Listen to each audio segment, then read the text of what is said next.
ਨਵੀਂ ਬਣੀ ਚੰਨੀ ਸਰਕਾਰ 'ਚ ਹੁਣ ਵਿਭਾਗਾਂ ਦੀ ਵੰਡ ਨੂੰ ਲੈ ਕੇ ਫਸਿਆ ਪੇਚ। ਸਹੁੰ ਚੁੱਕਣ ਦੇ 2 ਦਿਨ ਬਾਅਦ ਵੀ ਮੰਤਰੀਆਂ ਨੂੰ ਨਹੀਂ ਮਿਲੇ ਮਹਿਕਮੇ। ਦੋਵੇਂ ਡਿਪਟੀ ਸੀਐਮ ਵੀ ਅਜੇ ਤੱਕ ਬਿਨਾਂ ਵਿਭਾਗਾਂ ਦੇ ਕਰ ਰਹੇ ਨੇ ਕੰਮ। ਏਪੀਐਸ ਦਿਓਲ ਨੂੰ ਐਡਵੋਕੇਟ ਜਨਰਲ ਬਣਾਉਣ ਤੇ ਭਖਿਆ ਨਵਾਂ ਵਿਵਾਦ। ਵਿਰੋਧੀਆਂ ਨੇ ਚੁੱਕੇ ਸਰਕਾਰ ਤੇ ਸਵਾਲ। ਬੋਲੇ ਬੇਅਦਬੀ ਦੇ ਮੁਲਜ਼ਮਾਂ ਨੂੰ ਬਚਾਉਣ ਵਾਲੇ ਤੋਂ ਇਨਸਾਫ ਦੀ ਨਹੀਂ ਕਰ ਸਕਦੇ ਉਮੀਦ। अपनी नियुक्ति ਨੂੰ ਲੈ ਕੇ ਉੱਠ ਰਹੇ ਸਵਾਲਾਂ ਤੇ ਨਿਊਜ਼ 18 ਤੇ ਬੋਲੇ ਏਪੀਐਸ ਦਿਓਲ। ਕਿਹਾ ਮੈਂ ਬੇਅਦਬੀ ਨਹੀਂ ਗੋਲੀकांड ਦੇ ਕੇਸ ਦੀ ਕੀਤੀ ਸੀ ਪੈਰਵੀ। ਸਰਕਾਰ ਦਾ ਹਰ ਕੇਸ ਮਜ਼ਬੂਤੀ ਨਾਲ ਲੜਨ ਦਾ ਭਰਿਆ ਦਮ। ਬੋਲੇ ਪਿਛਲੇ ਏਜੀ ਤਾਂ ਅਦਾਲਤ ਹੀ ਨਹੀਂ ਪਹੁੰਚਦੇ ਸਨ। ਮੁੱਖ ਮੰਤਰੀ ਚੰਨੀ ਨੇ ਸੁਰੱਖਿਆ ਘਟਾਉਣ ਲਈ ਤੀਸਰੀ ਵਾਰ ਡੀਜੀਪੀ ਨੂੰ ਲਿਖੀ ਚਿੱਠੀ। ਤੁਰੰਤ ਪ੍ਰਭਾਵ ਨਾਲ ਸੁਰੱਖਿਆ ਅਮਲਾ ਘਟਾਉਣ ਦੇ ਦਿੱਤੇ ਹੁਕਮ। ਮੰਤਰੀਆਂ ਨੂੰ ਵੀ ਸਿਕਿਉਰਿਟੀ ਘਟਾਉਣ ਦੀ ਦਿੱਤੀ ਹਦਾਇਤ। 2022 ਦੀਆਂ ਚੋਣਾਂ ਨੂੰ ਲੈ ਕੇ ਫਿਰ ਸਰਗਰਮੀਆਂ ਤੇਜ਼ ਕਰਨ ਦੀ ਤਿਆਰੀ। ਆਮ ਆਦਮੀ ਪਾਰਟੀ 30 ਸਤੰਬਰ ਨੂੰ ਮੁੜ ਪੰਜਾਬ ਦੌਰੇ ਤੇ ਆਉਣਗੇ ਪਾਰਟੀ ਸੁਪਰੀਮੋ ਕੇਜਰੀਵਾਲ। ਮੁਫਤ ਬਿਜਲੀ ਤੋਂ ਬਾਅਦ ਹੁਣ ਸਿਹਤ ਨੂੰ ਲੈ ਕੇ ਕਰ ਸਕਦੇ ਨੇ ਨਵਾਂ ਚੁਣਾਵੀ ਵਾਅਦਾ। 2022 ਦੀਆਂ ਚੋਣਾਂ 'ਚ ਕਿਸਮਤ ਅਜ਼ਮਾ ਸਕਦੇ ਨੇ ਦੀਪ ਸਿੱਧੂ। ਵਾਰਿਸ ਪੰਜਾਬ ਦੇ ਨਾਮ ਨਾਲ ਬਣਾ ਰਹੇ ਨਵਾਂ ਮੰਚ। ਲਾਲ ਕਿਲਾ ਹਿੰਸਾ ਦੇ ਮੁੱਖ ਮੁਲਜ਼ਮ ਨੇ ਦੀਪ ਸਿੱਧੂ। ਖੇਤੀਬਾੜੀ ਸੈਕਟਰ ਨੂੰ ਅੱਜ ਦੇਸ਼ ਨੂੰ ਮਿਲੇਗੀ ਨਵੀਂ ਸੌਗਾਤ। ਪ੍ਰਧਾਨ ਮੰਤਰੀ ਮੋਦੀ 35 ਨਵੀਆਂ ਫਸਲਾਂ ਦੀਆਂ ਕਿਸਮਾਂ ਦੇਸ਼ ਨੂੰ ਕਰਨਗੇ ਸਮਰਪਿਤ। ਕਿਸਾਨਾਂ ਨਾਲ ਵੀ ਕਰਨਗੇ ਸੰਵਾਦ। ਸ਼ਹੀਦ ਆਜ਼ਮ ਸਰਦਾਰ ਭਗਤ ਸਿੰਘ ਦਾ ਜਨਮ ਦਿਹਾੜਾ ਅੱਜ। ਪ੍ਰਧਾਨ ਮੰਤਰੀ ਮੋਦੀ ਨੇ ਸ਼ਹਾਦਤ ਨੂੰ ਕੀਤਾ ਨਮਨ। ਅੱਜ ਖਟਕੜ ਕਲਾਂ ਜਾਣਗੇ ਮੁੱਖ ਮੰਤਰੀ ਚਰਨਜੀਤ ਚੰਨੀ। ਸ਼ਹੀਦੀ ਸਮਾਰਕ ਤੇ ਸ਼ਰਧਾ ਦੇ ਫੁੱਲ ਕਰਨਗੇ ਭੇਟ।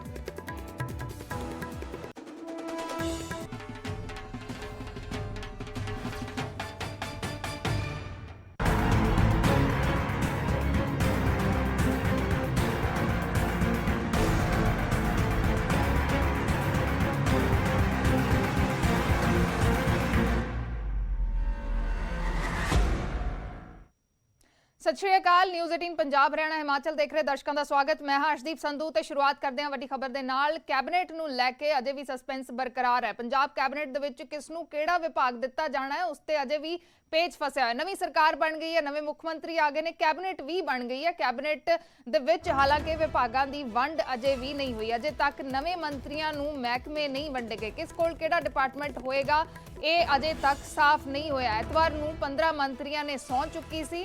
ਦੋਵੇਂ ਡਿਪਟੀ ਸੀਐਮ ਵੀ ਅਜੇ ਤੱਕ ਬਿਨਾਂ ਵਿਭਾਗਾਂ ਦੇ ਕੰਮ ਕਰ ਰਹੇ ਨੇ। ਹਾਲਾਂਕਿ ਦੋਵੇਂ ਡਿਪਟੀ ਸੀਐਮ ਪਹਿਲਾਂ ਹੀ ਸਹੁੰ ਚੁੱਕ ਚੁੱਕੇ ਨੇ ਤੇ ਉਸ ਤੋਂ ਬਾਅਦ 15 ਮੰਤਰੀਆਂ ਨੇ ਸਹੁੰ ਚੁੱਕੀ ਹੈ, ਲੇਕਿਨ ਅਜੇ ਵੀ ਵਿਭਾਗ ਕਿਹੜੇ ਹੋਣਗੇ, ਕਿਹੜੇ ਮੰਤਰੀ ਦੇ ਕੋਲ, ਉਹ ਅਜੇ ਤੱਕ ਸਾਫ਼ ਨਹੀਂ ਹੈ। ਦੱਸਦੀ ਕਿ ਨਵੇਂ ਵਜ਼ੀਰਾਂ ਦੇ ਸਹੁੰ ਚੁੱਕ ਸਮਾਗਮ ਤੋਂ ਬਾਅਦ ਕੱਲ ਕੈਬਨਿਟ ਦੀ ਬੈਠਕ ਵੀ ਹੋਈ ਸੀ। ਪਹਿਲੀ ਬੈਠਕ ਵੀ ਹੋ ਗਈ ਕੈਬਨਿਟ ਦੀ, ਲੇਕਿਨ ਅਜੇ ਤੱਕ ਕਿਸ ਕੋਲ ਕਿਹੜਾ ਡਿਪਾਰਟਮੈਂਟ ਹੋਏਗਾ, ਕਿਸ ਕੋਲ ਕਿਹੜਾ ਵਿਭਾਗ ਹੋਏਗਾ, ਕਿਹੜੇ ਵਿਭਾਗ ਦੀ ਦੇਖਰੇਖ ਕਿਹੜਾ ਮੰਤਰੀ ਕਰੇਗਾ, ਉਹ ਅਜੇ ਤੱਕ ਵੀ ਸਾਫ਼ ਨਹੀਂ ਹੈ। ਅਜੇ ਤੱਕ ਵਿਭਾਗਾਂ ਦੀ ਵੰਡ ਨਹੀਂ ਕੀਤੀ ਗਈ। ਅਜੇ ਤੱਕ ਪੇਚ ਫਸਿਆ ਹੋਇਆ ਹੈ ਕਿਸ ਕੋਲ ਕਿਹੜਾ ਡਿਪਾਰਟਮੈਂਟ ਹੋਏਗਾ, ਜਾਂ ਜਿਹੜੇ ਪੁਰਾਣੇ ਮੰਤਰੀ ਨੇ, ਜਿਹੜੇ ਕੈਪਟਨ ਅਮਰਿੰਦਰ ਸਿੰਘ ਦੀ ਕੈਬਨਿਟ ਦੇ ਵਿੱਚ ਜਿਹੜੇ ਮੰਤਰੀ ਸੀ, ਜਿਨ੍ਹਾਂ ਨੂੰ ਇਸ ਕੈਬਨਿਟ ਦੇ ਵਿੱਚ ਵੀ ਸ਼ਾਮਲ ਕੀਤਾ ਗਿਆ, ਕਿ ਉਹਨਾਂ ਦੇ ਕੋਲ ਉਹੀ ਵਿਭਾਗ ਰਹਿਣਗੇ ਜਾਂ ਉਹਨਾਂ ਦੇ ਕੋਲ ਵਿਭਾਗ ਬਦਲੇ ਜਾਣਗੇ, ਕਿਸੇ ਹੋਰ ਨੂੰ ਉਹ ਵਿਭਾਗ ਦਿੱਤੇ ਜਾਣਗੇ। ਇਸ ਤੇ ਅਜੇ ਵੀ ਪੇਚ ਫਸਿਆ ਹੋਇਆ। ਅਜੇ ਵੀ ਸਾਫ਼ ਨਹੀਂ ਕਿ ਕਿਸ ਮੰਤਰੀ ਦੇ ਕੋਲ ਕਿਹੜਾ ਡਿਪਾਰਟਮੈਂਟ ਹੋਏਗਾ।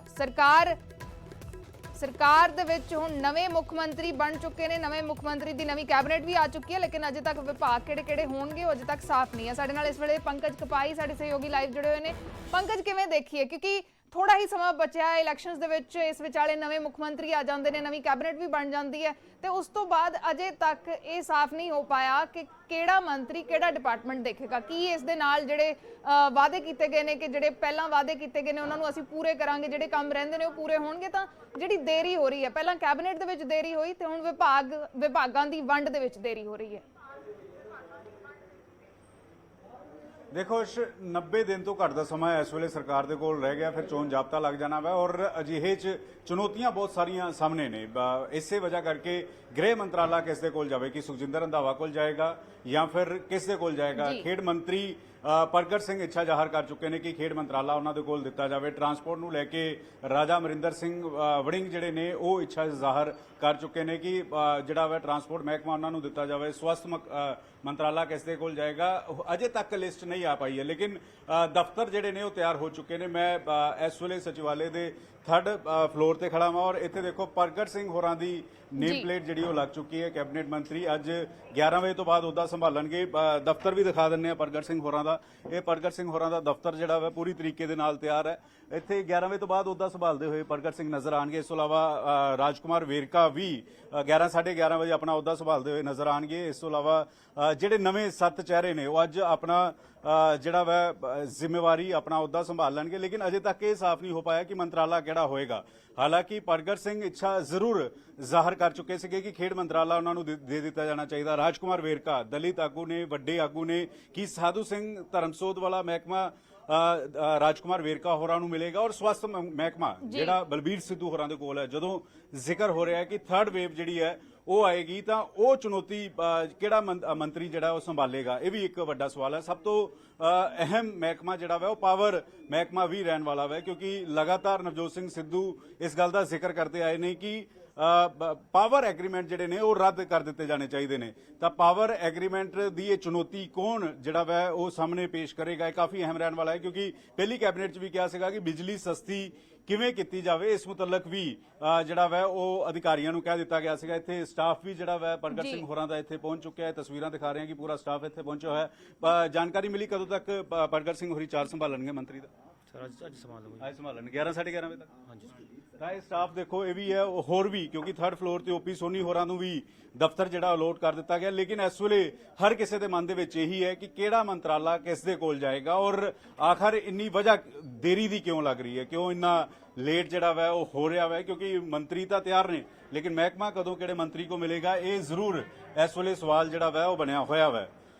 ਅਰਸ਼ ਜੀ ਸ਼ੁਕਰੀਆ ਪੰਕਜ ਫਿਲਹਾਲ ਪੂਰੀ ਜਾਣਕਾਰੀ ਦੇ ਲਈ। ਤਾਂ ਕਿਤੇ ਨਾ ਕਿਤੇ ਅਜੇ ਜਿਹੜੀ ਕਸ਼ਮਕਸ਼ ਹੈ ਉਹ ਬਣੀ ਹੋਈ ਹੈ ਕਿ ਕਿਸ ਕੋਲ ਕਿਹੜਾ ਵਿਭਾਗ ਜਾਏਗਾ, ਕਿਹੜੇ ਮੰਤਰੀ ਨੂੰ ਕਿਹੜਾ ਡਿਪਾਰਟਮੈਂਟ ਦਿੱਤਾ ਜਾਏਗਾ, ਕਿਉਂਕਿ 3 ਮਹੀਨੇ ਲਗਭਗ ਬਚੇ ਨੇ ਸਰਕਾਰ ਦੇ ਕੋਲ। ਜਿਹੜੇ ਵਾਅਦੇ ਕੀਤੇ ਗਏ ਸੀ ਕਿ ਜਿਹੜੇ ਕੰਮ ਅਧੂਰੇ ਪਏ ਨੇ ਉਹ ਕੰਮ ਅਸੀਂ ਪੂਰੇ ਕਰਾਂਗੇ, ਤਾਂ ਉਸ ਨੂੰ ਲੈ ਕੇ ਅਜੇ ਵੀ ਕਸ਼ਮਕਸ਼ ਬਣੀ ਹੋਈ ਹੈ ਕਿ ਕਿਸ ਨੂੰ ਕਿਹੜਾ ਡਿਪਾਰਟਮੈਂਟ ਮਿਲਦਾ ਹੈ। ਪੰਕਜ ਸਾਡੇ ਸਹਿਯੋਗੀ ਤਸਵੀਰਾਂ ਵਿਖਾ ਰਹੇ ਸੀ ਕਿ ਨੇਮ ਪਲੇਟਸ ਲੱਗ ਚੁੱਕੀਆਂ ਨੇ। ਪ੍ਰਗਟ ਸਿੰਘ ਦਾ ਕਮਰਾ ਵੀ ਦਿਖਾਇਆ ਕਿ ਉਹਨਾਂ ਨੂੰ ਕਿਹੜਾ ਕਮਰਾ ਮਿਲਣ ਜਾ ਰਿਹਾ ਹੈ। ਸਾਰੇ ਜਿਹੜੇ ਕਮਰੇ ਨੇ ਉਹ ਡਿਸਾਈਡ ਹੋ ਗਏ ਨੇ ਤੇ ਇਸ ਤੋਂ ਬਾਅਦ ਅੱਜ ਜਿਹੜੇ ਸਾਰੇ ਨਵੇਂ ਮੰਤਰੀ ਨੇ ਉਹ ਕਾਰਜਭਾਰ ਆਪਣਾ ਸੰਭਾਲਣਗੇ, ਦਫ਼ਤਰ ਦੇ ਵਿੱਚ ਪਹੁੰਚਣਗੇ, ਉੱਥੇ ਪਹੁੰਚ ਕੇ ਆਪਣਾ ਕਾਰਜਭਾਰ ਸੰਭਾਲਣਗੇ। ਲੇਕਿਨ ਇਸ ਵਿਚਾਲੇ ਅਜੇ ਵੀ ਇਹ ਸਾਫ਼ ਨਹੀਂ ਹੈ ਕਿ ਕਿਸ ਨੂੰ ਕਿਹੜਾ ਡਿਪਾਰਟਮੈਂਟ ਮਿਲੇਗਾ। ਜਿਵੇਂ ਪੰਕਜ ਗੱਲ ਕਰ ਰਹੇ ਸੀ ਕਿ ਪਾਵਰ ਮਿਨਿਸਟਰੀ ਬਹੁਤ ਅਹਿਮ ਰਹਿਣ ਵਾਲੀ ਹੈ, ਕਿਉਂਕਿ ਪਾਵਰ ਐਗਰੀਮੈਂਟਸ ਨੂੰ ਰੱਦ ਕਰਨ ਦੀ ਮੰਗ ਵਾਰ-ਵਾਰ ਚੁੱਕੀ ਗਈ ਹੈ, ਚਾਹੇ ਉਹ ਨਵਜੋਤ ਸਿੰਘ ਸਿੱਧੂ ਵੱਲੋਂ ਚੁੱਕੀ ਗਈ ਹੋਵੇ, ਚਾਹੇ ਵਿਰੋਧੀਆਂ ਨੇ ਗੱਲਬਾਤ ਕੀਤੀ ਹੋਵੇ। ਇਸ ਨੂੰ ਲੈ ਕੇ ਪਾਵਰ ਜਿਹੜਾ ਹੈ ਉਹ ਇੱਕ ਵੱਡਾ ਇਸ਼ੂ ਰਿਹਾ ਹੈ ਪਿਛਲੀ ਸਾਰੀ ਕਸ਼ਮਕਸ਼ ਦੇ ਵਿੱਚ। ਤਾਂ ਪਾਵਰ ਮਿਨਿਸਟਰੀ ਹੈ ਜਿਹੜੀ ਕਿਸ ਕੋਲ ਜਾਂਦੀ ਹੈ, ਅਹਿਮ ਰਹੇਗਾ। ਦੂਸਰਾ, ਹੋਮ ਮਿਨਿਸਟਰੀ ਕਿਸ ਦੇ ਕੋਲ ਜਾਂਦੀ ਹੈ, ਕਿ ਮੁੱਖ ਮੰਤਰੀ ਆਪਣੇ ਕੋਲ ਰੱਖਣਗੇ ਹੋਮ ਮਿਨਿਸਟਰੀ ਜਾਂ ਕਿਸੇ ਹੋਰ ਕੋਲ ਇਸ ਦਾ ਕਾਰਜਭਾਰ ਜਾਏਗਾ। ਹੋਮ ਮਿਨਿਸਟਰੀ ਕਿਸ ਦੇ ਕੋਲ ਜਾਂਦੀ ਹੈ, ਯਾਨੀ ਕਿ ਪੂਰਾ ਪੁਲਿਸ ਦਾ ਪ੍ਰਬੰਧ ਪੰਜਾਬ ਦਾ ਕਿਸ ਕੋਲ ਜਾਂਦਾ ਹੈ, ਇਹ ਵੀ ਬਹੁਤ ਅਹਿਮ ਰਹਿਣ ਵਾਲਾ ਹੈ। ਤਾਂ ਕਈ ਜਿਹੜੇ ਵਿਭਾਗ ਨੇ ਉਹਨਾਂ ਤੇ ਨਜ਼ਰ ਬਣੀ ਹੋਏਗੀ ਕਿ ਕਿਹੜੇ-ਕਿਹੜੇ ਮੰਤਰੀ ਨੇ ਜਿਨ੍ਹਾਂ ਨੂੰ ਇਹ ਵਿਭਾਗ ਦਿੱਤੇ ਜਾਂਦੇ ਨੇ। ਹਾਲਾਂਕਿ ਕੁਝ ਵਿਭਾਗ ਤਾਂ ਖਾਲੀ ਹੋਏ ਨੇ, ਜਿਹੜੇ ਮੰਤਰੀ ਕੈਬਨਿਟ ਦੇ ਵਿੱਚ ਬਾਹਰ ਕੀਤੇ ਗਏ ਨੇ। ਕੈਪਟਨ ਅਮਰਿੰਦਰ ਸਿੰਘ ਦੀ ਕੈਬਨਿਟ ਦੇ ਵਿੱਚ ਜਿਹੜੇ ਮੰਤਰੀ ਸੀ ਉਹਨਾਂ ਚੋਂ ਜਿਹੜੇ ਮੰਤਰੀ ਬਾਹਰ ਕੀਤੇ ਗਏ ਨੇ ਉਹਨਾਂ ਦੇ ਵਿੱਚ ਅਹਿਮ ਮਹਿਕਮਾ, ਜਿਵੇਂ ਪੰਕਜ ਦੱਸ ਰਹੇ ਸੀ, ਸਿਹਤ ਦਾ ਮਹਿਕਮਾ ਹੈ। ਖਾਸ ਕਰਕੇ ਜਦੋਂ ਕੋਰੋਨਾ ਕਾਲ ਜਾਰੀ ਹੈ, ਕੋਰੋਨਾ ਦੀ 3rd ਵੇਵ ਦੀ ਗੱਲ ਕੀਤੀ ਜਾ ਰਹੀ ਹੈ ਕਿ 3rd ਵੇਵ ਹੁਣ ਆਉਣ ਵਾਲੀ ਹੈ, ਤਾਂ ਅਜਿਹੇ ਦੇ ਵਿੱਚ ਸਿਹਤ ਮਹਿਕਮਾ, ਹੈਲਥ ਮਿਨਿਸਟਰੀ ਬਹੁਤ ਇੰਪੋਰਟੈਂਟ ਹੋ ਜਾਂਦੀ ਹੈ। ਹੈਲਥ ਮਿਨਿਸਟਰੀ ਕਿਸ ਕੋਲ ਜਾਂਦੀ ਹੈ, ਇਹ ਵੀ ਅਹਿਮ ਰਹਿਣ ਵਾਲਾ ਹੈ। ਹੋਮ ਮਿਨਿਸਟਰੀ, ਪਾਵਰ ਮਿਨਿਸਟਰੀ, ਇਹ ਸਾਰੀਆਂ ਅਹਿਮ ਮਿਨਿਸਟਰੀਜ਼ ਨੇ। ਇਸ ਤੋਂ ਇਲਾਵਾ ਜਿਵੇਂ ਪੰਕਜ ਗੱਲ ਕਰ ਰਹੇ ਸੀ ਕਿ ਇਹ ਜ਼ਾਹਰ ਕੀਤਾ ਗਿਆ ਪ੍ਰਗਟ ਸਿੰਘ ਦੇ ਵੱਲੋਂ ਕਿ ਖੇਡ ਮੰਤਰਾਲਾ ਜਿਹੜਾ ਹੈ ਉਹ ਉਹਨਾਂ ਨੂੰ ਦੇ ਦਿੱਤਾ ਜਾਵੇ। ਖਿਡਾਰੀ ਰਹੇ ਨੇ, ਓਲੰਪੀਅਨ ਰਹੇ ਨੇ ਤੇ ਉਮੀਦ ਵੀ ਕੀਤੀ ਜਾ ਰਹੀ ਹੈ ਕਿ ਸ਼ਾਇਦ ਉਹਨਾਂ ਨੂੰ ਹੀ ਜਿਹੜਾ ਖੇਡ ਮੰਤਰਾਲਾ ਹੈ ਉਹ ਦਿੱਤਾ ਜਾਏਗਾ। ਰਾਣਾ ਸੋਢੀ ਨੂੰ ਬਾਹਰ ਕਰ ਦਿੱਤਾ ਗਿਆ ਇਸ ਕੈਬਨਿਟ ਤੋਂ, ਖੇਡ ਮੰਤਰੀ ਸੀ ਤੇ ਉਹਨਾਂ ਦੀ ਜਗ੍ਹਾ ਕੀ ਪ੍ਰਗਟ ਸਿੰਘ ਉਹ ਜਗ੍ਹਾ ਲੈਣਗੇ, ਇਹ ਵੀ ਸਵਾਲ ਹੈ। ਕਈ ਜਿਹੜੇ ਅਹਿਮ ਮੰਤਰਾਲੇ ਨੇ ਉਹ ਕਿਸ-ਕਿਸ ਕੋਲ ਜਾਂਦੇ ਨੇ, ਕਿਉਂਕਿ ਨਵੀਂ ਕੈਬਨਿਟ ਬਣੀ ਹੈ। ਹਾਲਾਂਕਿ ਕਈ ਮੰਤਰੀ ਨੇ ਜਿਹੜੇ ਨਵੇਂ ਆਏ ਨੇ, 7 ਜਿਹੜੇ ਨਾਮ ਨੇ ਉਹ ਨਵੇਂ ਜੋੜੇ ਗਏ ਨੇ ਤੇ ਬਾਕੀ ਜਿਹੜੇ ਨੇ ਉਹ ਪੁਰਾਣੇ ਨਾਮ ਇਸ ਕੈਬਨਿਟ ਦੇ ਵਿੱਚ ਨੇ, ਜਿਹੜੇ ਕੈਪਟਨ ਅਮਰਿੰਦਰ ਸਿੰਘ ਦੀ ਕੈਬਨਿਟ ਦੇ ਵਿੱਚ ਵੀ ਸੀ। ਲੇਕਿਨ ਕੀ ਉਹਨਾਂ ਕੋਲ ਉਹੀ ਵਿਭਾਗ ਰਹਿਣਗੇ ਜਾਂ ਉਹਨਾਂ ਕੋਲੋਂ ਵਿਭਾਗ ਜਿਹੜੇ ਨੇ ਬਦਲ ਦਿੱਤੇ ਜਾਣਗੇ? ਤੇ ਹੁਣ ਜਿਹੜੇ ਮੰਤਰੀ ਐਡ ਕੀਤੇ ਗਏ ਨੇ ਇਸ ਕੈਬਨਿਟ ਦੇ ਵਿੱਚ, ਜਿਹੜੇ ਨਾਮ ਐਡ ਹੋਏ ਨੇ ਉਹਨਾਂ ਨੂੰ ਇਹ ਇੰਪੋਰਟੈਂਟ ਡਿਪਾਰਟਮੈਂਟ ਦਿੱਤੇ ਜਾਣਗੇ। ਕਈ ਅਜਿਹੇ ਡਿਪਾਰਟਮੈਂਟ ਵੀ ਸੀ ਜਿਹੜੇ ਸਾਬਕਾ ਮੁੱਖ ਮੰਤਰੀ ਕੈਪਟਨ ਅਮਰਿੰਦਰ ਸਿੰਘ ਨੇ ਆਪਣੇ ਕੋਲ ਹੀ ਰੱਖੇ ਹੋਏ ਸੀ ਕਿ ਉਹ ਡਿਪਾਰਟਮੈਂਟ ਵੰਡੇ ਜਾਣਗੇ ਜਾਂ ਹੁਣ ਵਾਲੇ ਮੁੱਖ ਮੰਤਰੀ ਚਰਨਜੀਤ ਚੰਨੀ ਉਹ ਡਿਪਾਰਟਮੈਂਟ ਆਪਣੇ ਕੋਲ ਰੱਖਣਗੇ। ਤਾਂ ਨਜ਼ਰ ਬਣੀ ਰਹੇਗੀ ਕਿ ਕੀ ਅੱਜ ਇਹ ਸਾਰੇ ਐਲਾਨ ਹੁੰਦੇ ਨੇ। ਹਾਲਾਂਕਿ ਕਾਰਜਭਾਰ ਜ਼ਰੂਰ ਅੱਜ ਮੰਤਰੀ ਸੰਭਾਲ ਲੈਣਗੇ, ਲੇਕਿਨ ਕੀ ਉਸ ਦੇ ਨਾਲ ਹੀ ਇਹ ਐਲਾਨ ਵੀ ਹੋ ਜਾਏਗਾ ਕਿ ਕਿਸ ਨੂੰ ਕਿਹੜਾ ਡਿਪਾਰਟਮੈਂਟ ਮਿਲਣਾ ਹੈ।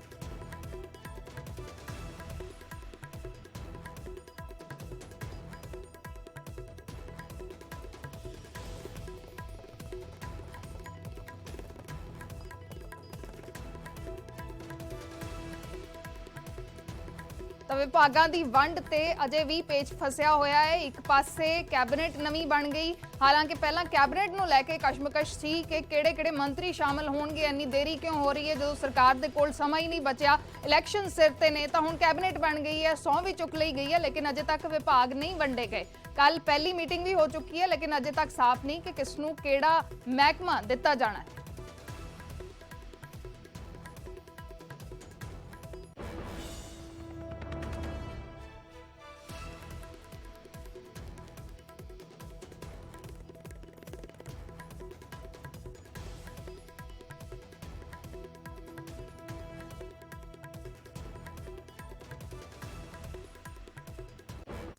ਤੇ ਖਬਰ ਹਿਮਾਚਲ ਤੋਂ ਹੈ। ਹਿਮਾਚਲ ਦੀ ਮੰਡੀ ਲੋਕ ਸਭਾ ਸੀਟ ਦੇ ਲਈ ਜ਼ਿਮਨੀ ਚੋਣ ਦਾ ਐਲਾਨ ਕਰ ਦਿੱਤਾ ਗਿਆ। 3 ਵਿਧਾਨ ਸਭਾ ਤੇ ਵੀ ਜ਼ਿਮਨੀ ਚੋਣ ਹੋਣੀ ਹੈ। ਫਤਿਹਪੁਰ, ਅਰਕੀ, ਜੁਬਲ ਕੋਟਖਾਈ 'ਚ ਵੋਟਾਂ ਪੈਣਗੀਆਂ। ਹਰਿਆਣਾ ਦੀ ਐਲਨਾਬਾਦ ਵਿਧਾਨ ਸਭਾ ਸੀਟ ਤੇ ਵੀ ਚੋਣ ਹੋਣੀ ਹੈ। 30 ਅਕਤੂਬਰ ਨੂੰ ਵੋਟਾਂ ਪੈਣਗੀਆਂ ਤੇ 2 ਨਵੰਬਰ ਨੂੰ ਨਤੀਜੇ ਆਉਣਗੇ। ਹਿਮਾਚਲ ਦੀ ਮੰਡੀ ਲੋਕ ਸਭਾ ਸੀਟ ਤੇ ਜ਼ਿਮਨੀ ਚੋਣ ਦਾ ਐਲਾਨ ਕੀਤਾ ਗਿਆ। 3 ਵਿਧਾਨ ਸਭਾ ਸੀਟਾਂ ਤੇ ਵੀ ਜ਼ਿਮਨੀ ਚੋਣਾਂ ਹੋਣਗੀਆਂ। ਫਤਿਹਪੁਰ, ਅਰਕੀ, ਜੁਬਲ ਕੋਟਖਾਈ 'ਚ ਵੋਟਾਂ ਪੈਣਗੀਆਂ। ਹਰਿਆਣਾ ਦੀ ਐਲਨਾਬਾਦ ਵਿਧਾਨ ਸਭਾ ਸੀਟ ਤੇ ਵੀ ਜ਼ਿਮਨੀ ਚੋਣ ਹੋਏਗੀ। 30 ਅਕਤੂਬਰ ਨੂੰ ਵੋਟਾਂ ਪੈਣਗੀਆਂ ਤੇ 2 ਨਵੰਬਰ ਨੂੰ ਇਸ ਦੇ ਨਤੀਜੇ ਐਲਾਨੇ ਜਾਣਗੇ।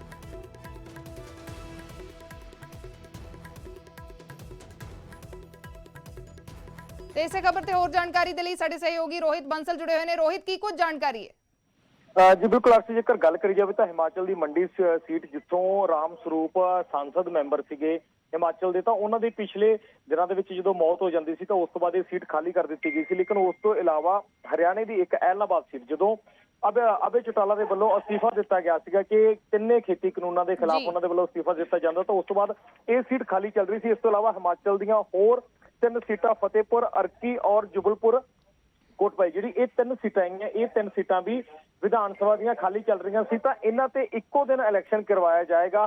ਹਿਮਾਚਲ ਦੀਆਂ 3 ਵਿਧਾਨ ਸਭਾ ਔਰ ਨਾਲ ਹੀ 1 ਲੋਕ ਸਭਾ ਔਰ ਇਸ ਤੋਂ ਇਲਾਵਾ ਹਰਿਆਣਾ ਦੀ 1 ਵਿਧਾਨ ਸਭਾ ਸੀਟ ਤੇ ਜਿਹੜਾ ਇਲੈਕਸ਼ਨ ਹੈਗਾ ਇਹ 30 ਤਰੀਕ ਨੂੰ ਕਰਵਾਇਆ ਜਾਏਗਾ ਔਰ ਜਿਸ ਦੇ ਨਤੀਜੇ 2 ਨਵੰਬਰ ਨੂੰ ਕੱਢੇ ਜਾਣਗੇ। ਤਾਂ ਹਰਿਆਣੇ ਨੂੰ 1 ਔਰ ਹਿਮਾਚਲ ਨੂੰ ਕਹਿ ਸਕਦੇ ਕਿ 3 ਜਿਹੜੇ ਐਮਐਲਏ ਆ ਉਹ ਨਵੇਂ ਮਿਲਣਗੇ ਔਰ ਇਸ ਤੋਂ ਇਲਾਵਾ ਜਿਹੜੀ 1 ਲੋਕ ਸਭਾ ਦੀ ਸੀਟ ਖਾਲੀ ਆ ਉਸ ਨੂੰ ਵੀ ਇਲੈਕਸ਼ਨ ਕਰਵਾਇਆ ਜਾਏਗਾ।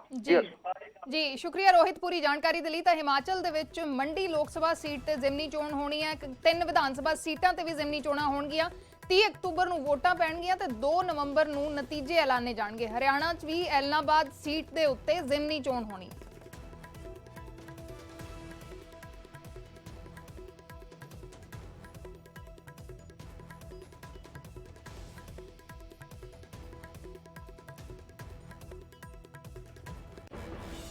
ਸੈਣੀ ਦਾ ਵਕੀਲ ਜਿਹਨੇ ਉਹਨੂੰ ਬੇਲ ਦਵਾਈ, ਉਹਨੂੰ ਐਡਵੋਕੇਟ ਜਨਰਲ ਲਾ ਦਿੱਤਾ ਗਿਆ ਹੈ।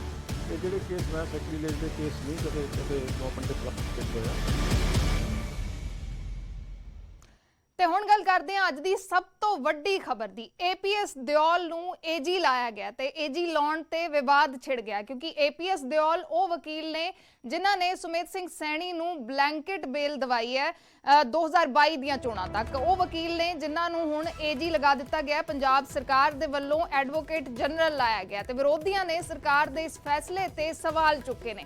ਸੈਣੀ ਦਾ ਕੇਸ ਲੜਨ ਵਾਲੇ ਨੂੰ ਏਜੀ ਕਿਵੇਂ ਬਣਾ ਦਿੱਤਾ ਗਿਆ? ਆਮ ਆਦਮੀ ਪਾਰਟੀ ਨੇ ਸਵਾਲ ਚੁੱਕਿਆ ਹੈ ਕਿ ਸੁਮੇਧ ਸਿੰਘ ਸੈਣੀ ਦਾ ਜਿਹੜਾ ਵਕੀਲ ਕੇਸ ਲੜ ਰਿਹਾ ਉਸ ਨੂੰ ਏਜੀ ਕਿਵੇਂ ਬਣਾ ਦਿੱਤਾ ਗਿਆ। ਬੀਜੇਪੀ ਨੇ ਕਿਹਾ ਹੈ ਕਿ ਹੁਣ ਬੇਅਦਬੀ ਕੇਸ ਦੇ ਵਿੱਚ ਇਨਸਾਫ ਦੀ ਉਮੀਦ ਬਾਕੀ ਨਹੀਂ ਰਹੀ। ਬੀਜੇਪੀ ਦਾ ਇਲਜ਼ਾਮ ਹੈ।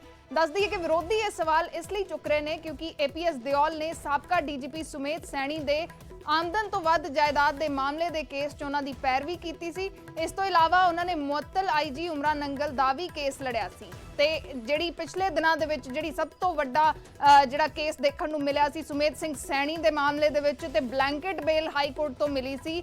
ਬਲੈਂਕਟ ਬੇਲ ਦੇ ਵਿੱਚ ਹਾਈ ਕੋਰਟ ਨੇ ਇਹ ਕਿਹਾ ਸੀ ਕਿ ਸੁਮੇਧ ਸਿੰਘ ਸੈਣੀ ਦੀ ਕਿਸੇ ਵੀ ਕੇਸ ਦੇ ਵਿੱਚ, ਭਾਵੇਂ ਉਹ ਨਵਾਂ ਕੇਸ ਹੋਏ ਭਾਵੇਂ ਪੁਰਾਣਾ ਕੇਸ ਹੋਏ, ਸਿਰਫ ਬਲਵੰਤ ਮੁਲਤਾਨੀ ਵਾਲਾ ਕੇਸ ਛੱਡ ਕੇ ਬਾਕੀ ਸਾਰੇ ਕੇਸਿਸ ਦੇ ਵਿੱਚ ਕੋਈ ਗ੍ਰਿਫਤਾਰੀ ਨਹੀਂ ਹੋ ਸਕਦੀ। ਭਾਵੇਂ ਨਵੀਂ FIR ਕੀਤੀ ਜਾਵੇ ਉਸ ਦੇ ਵਿੱਚ ਵੀ ਕੋਈ ਗ੍ਰਿਫਤਾਰੀ ਨਹੀਂ ਹੋ ਸਕਦੀ 2022 ਦੀਆਂ ਚੋਣਾਂ ਤੱਕ, ਯਾਨੀ ਕਿ ਫਰਵਰੀ 2022 ਤੱਕ ਬਲੈਂਕਟ ਬੇਲ ਜਿਹੜੀ ਹੈ ਉਹ ਸੁਮੇਧ ਸਿੰਘ ਸੈਣੀ ਨੂੰ ਮਿਲੀ। ਤੇ ਉਸ ਦੇ ਲਈ ਇਹੀ ਜਿਹੜੇ ਵਕੀਲ ਸੀ APS ਦਿਓਲ, ਇਹਨਾਂ ਨੇ ਹੀ ਬੇਲ ਦਵਾਈ ਸੀ। ਤੇ ਇਸ ਨੂੰ ਲੈ ਕੇ ਹੁਣ ਵਿਰੋਧੀ ਲਗਾਤਾਰ ਸਵਾਲ ਚੁੱਕ ਰਹੇ ਨੇ ਕਿ ਸੁਮੇਧ ਸਿੰਘ ਸੈਣੀ ਨੂੰ ਬੇਲ ਦਿਵਾਉਣ ਵਾਲੇ ਵਕੀਲ ਨੂੰ AG ਕਿਵੇਂ ਲਗਾਇਆ ਜਾ ਸਕਦਾ ਹੈ।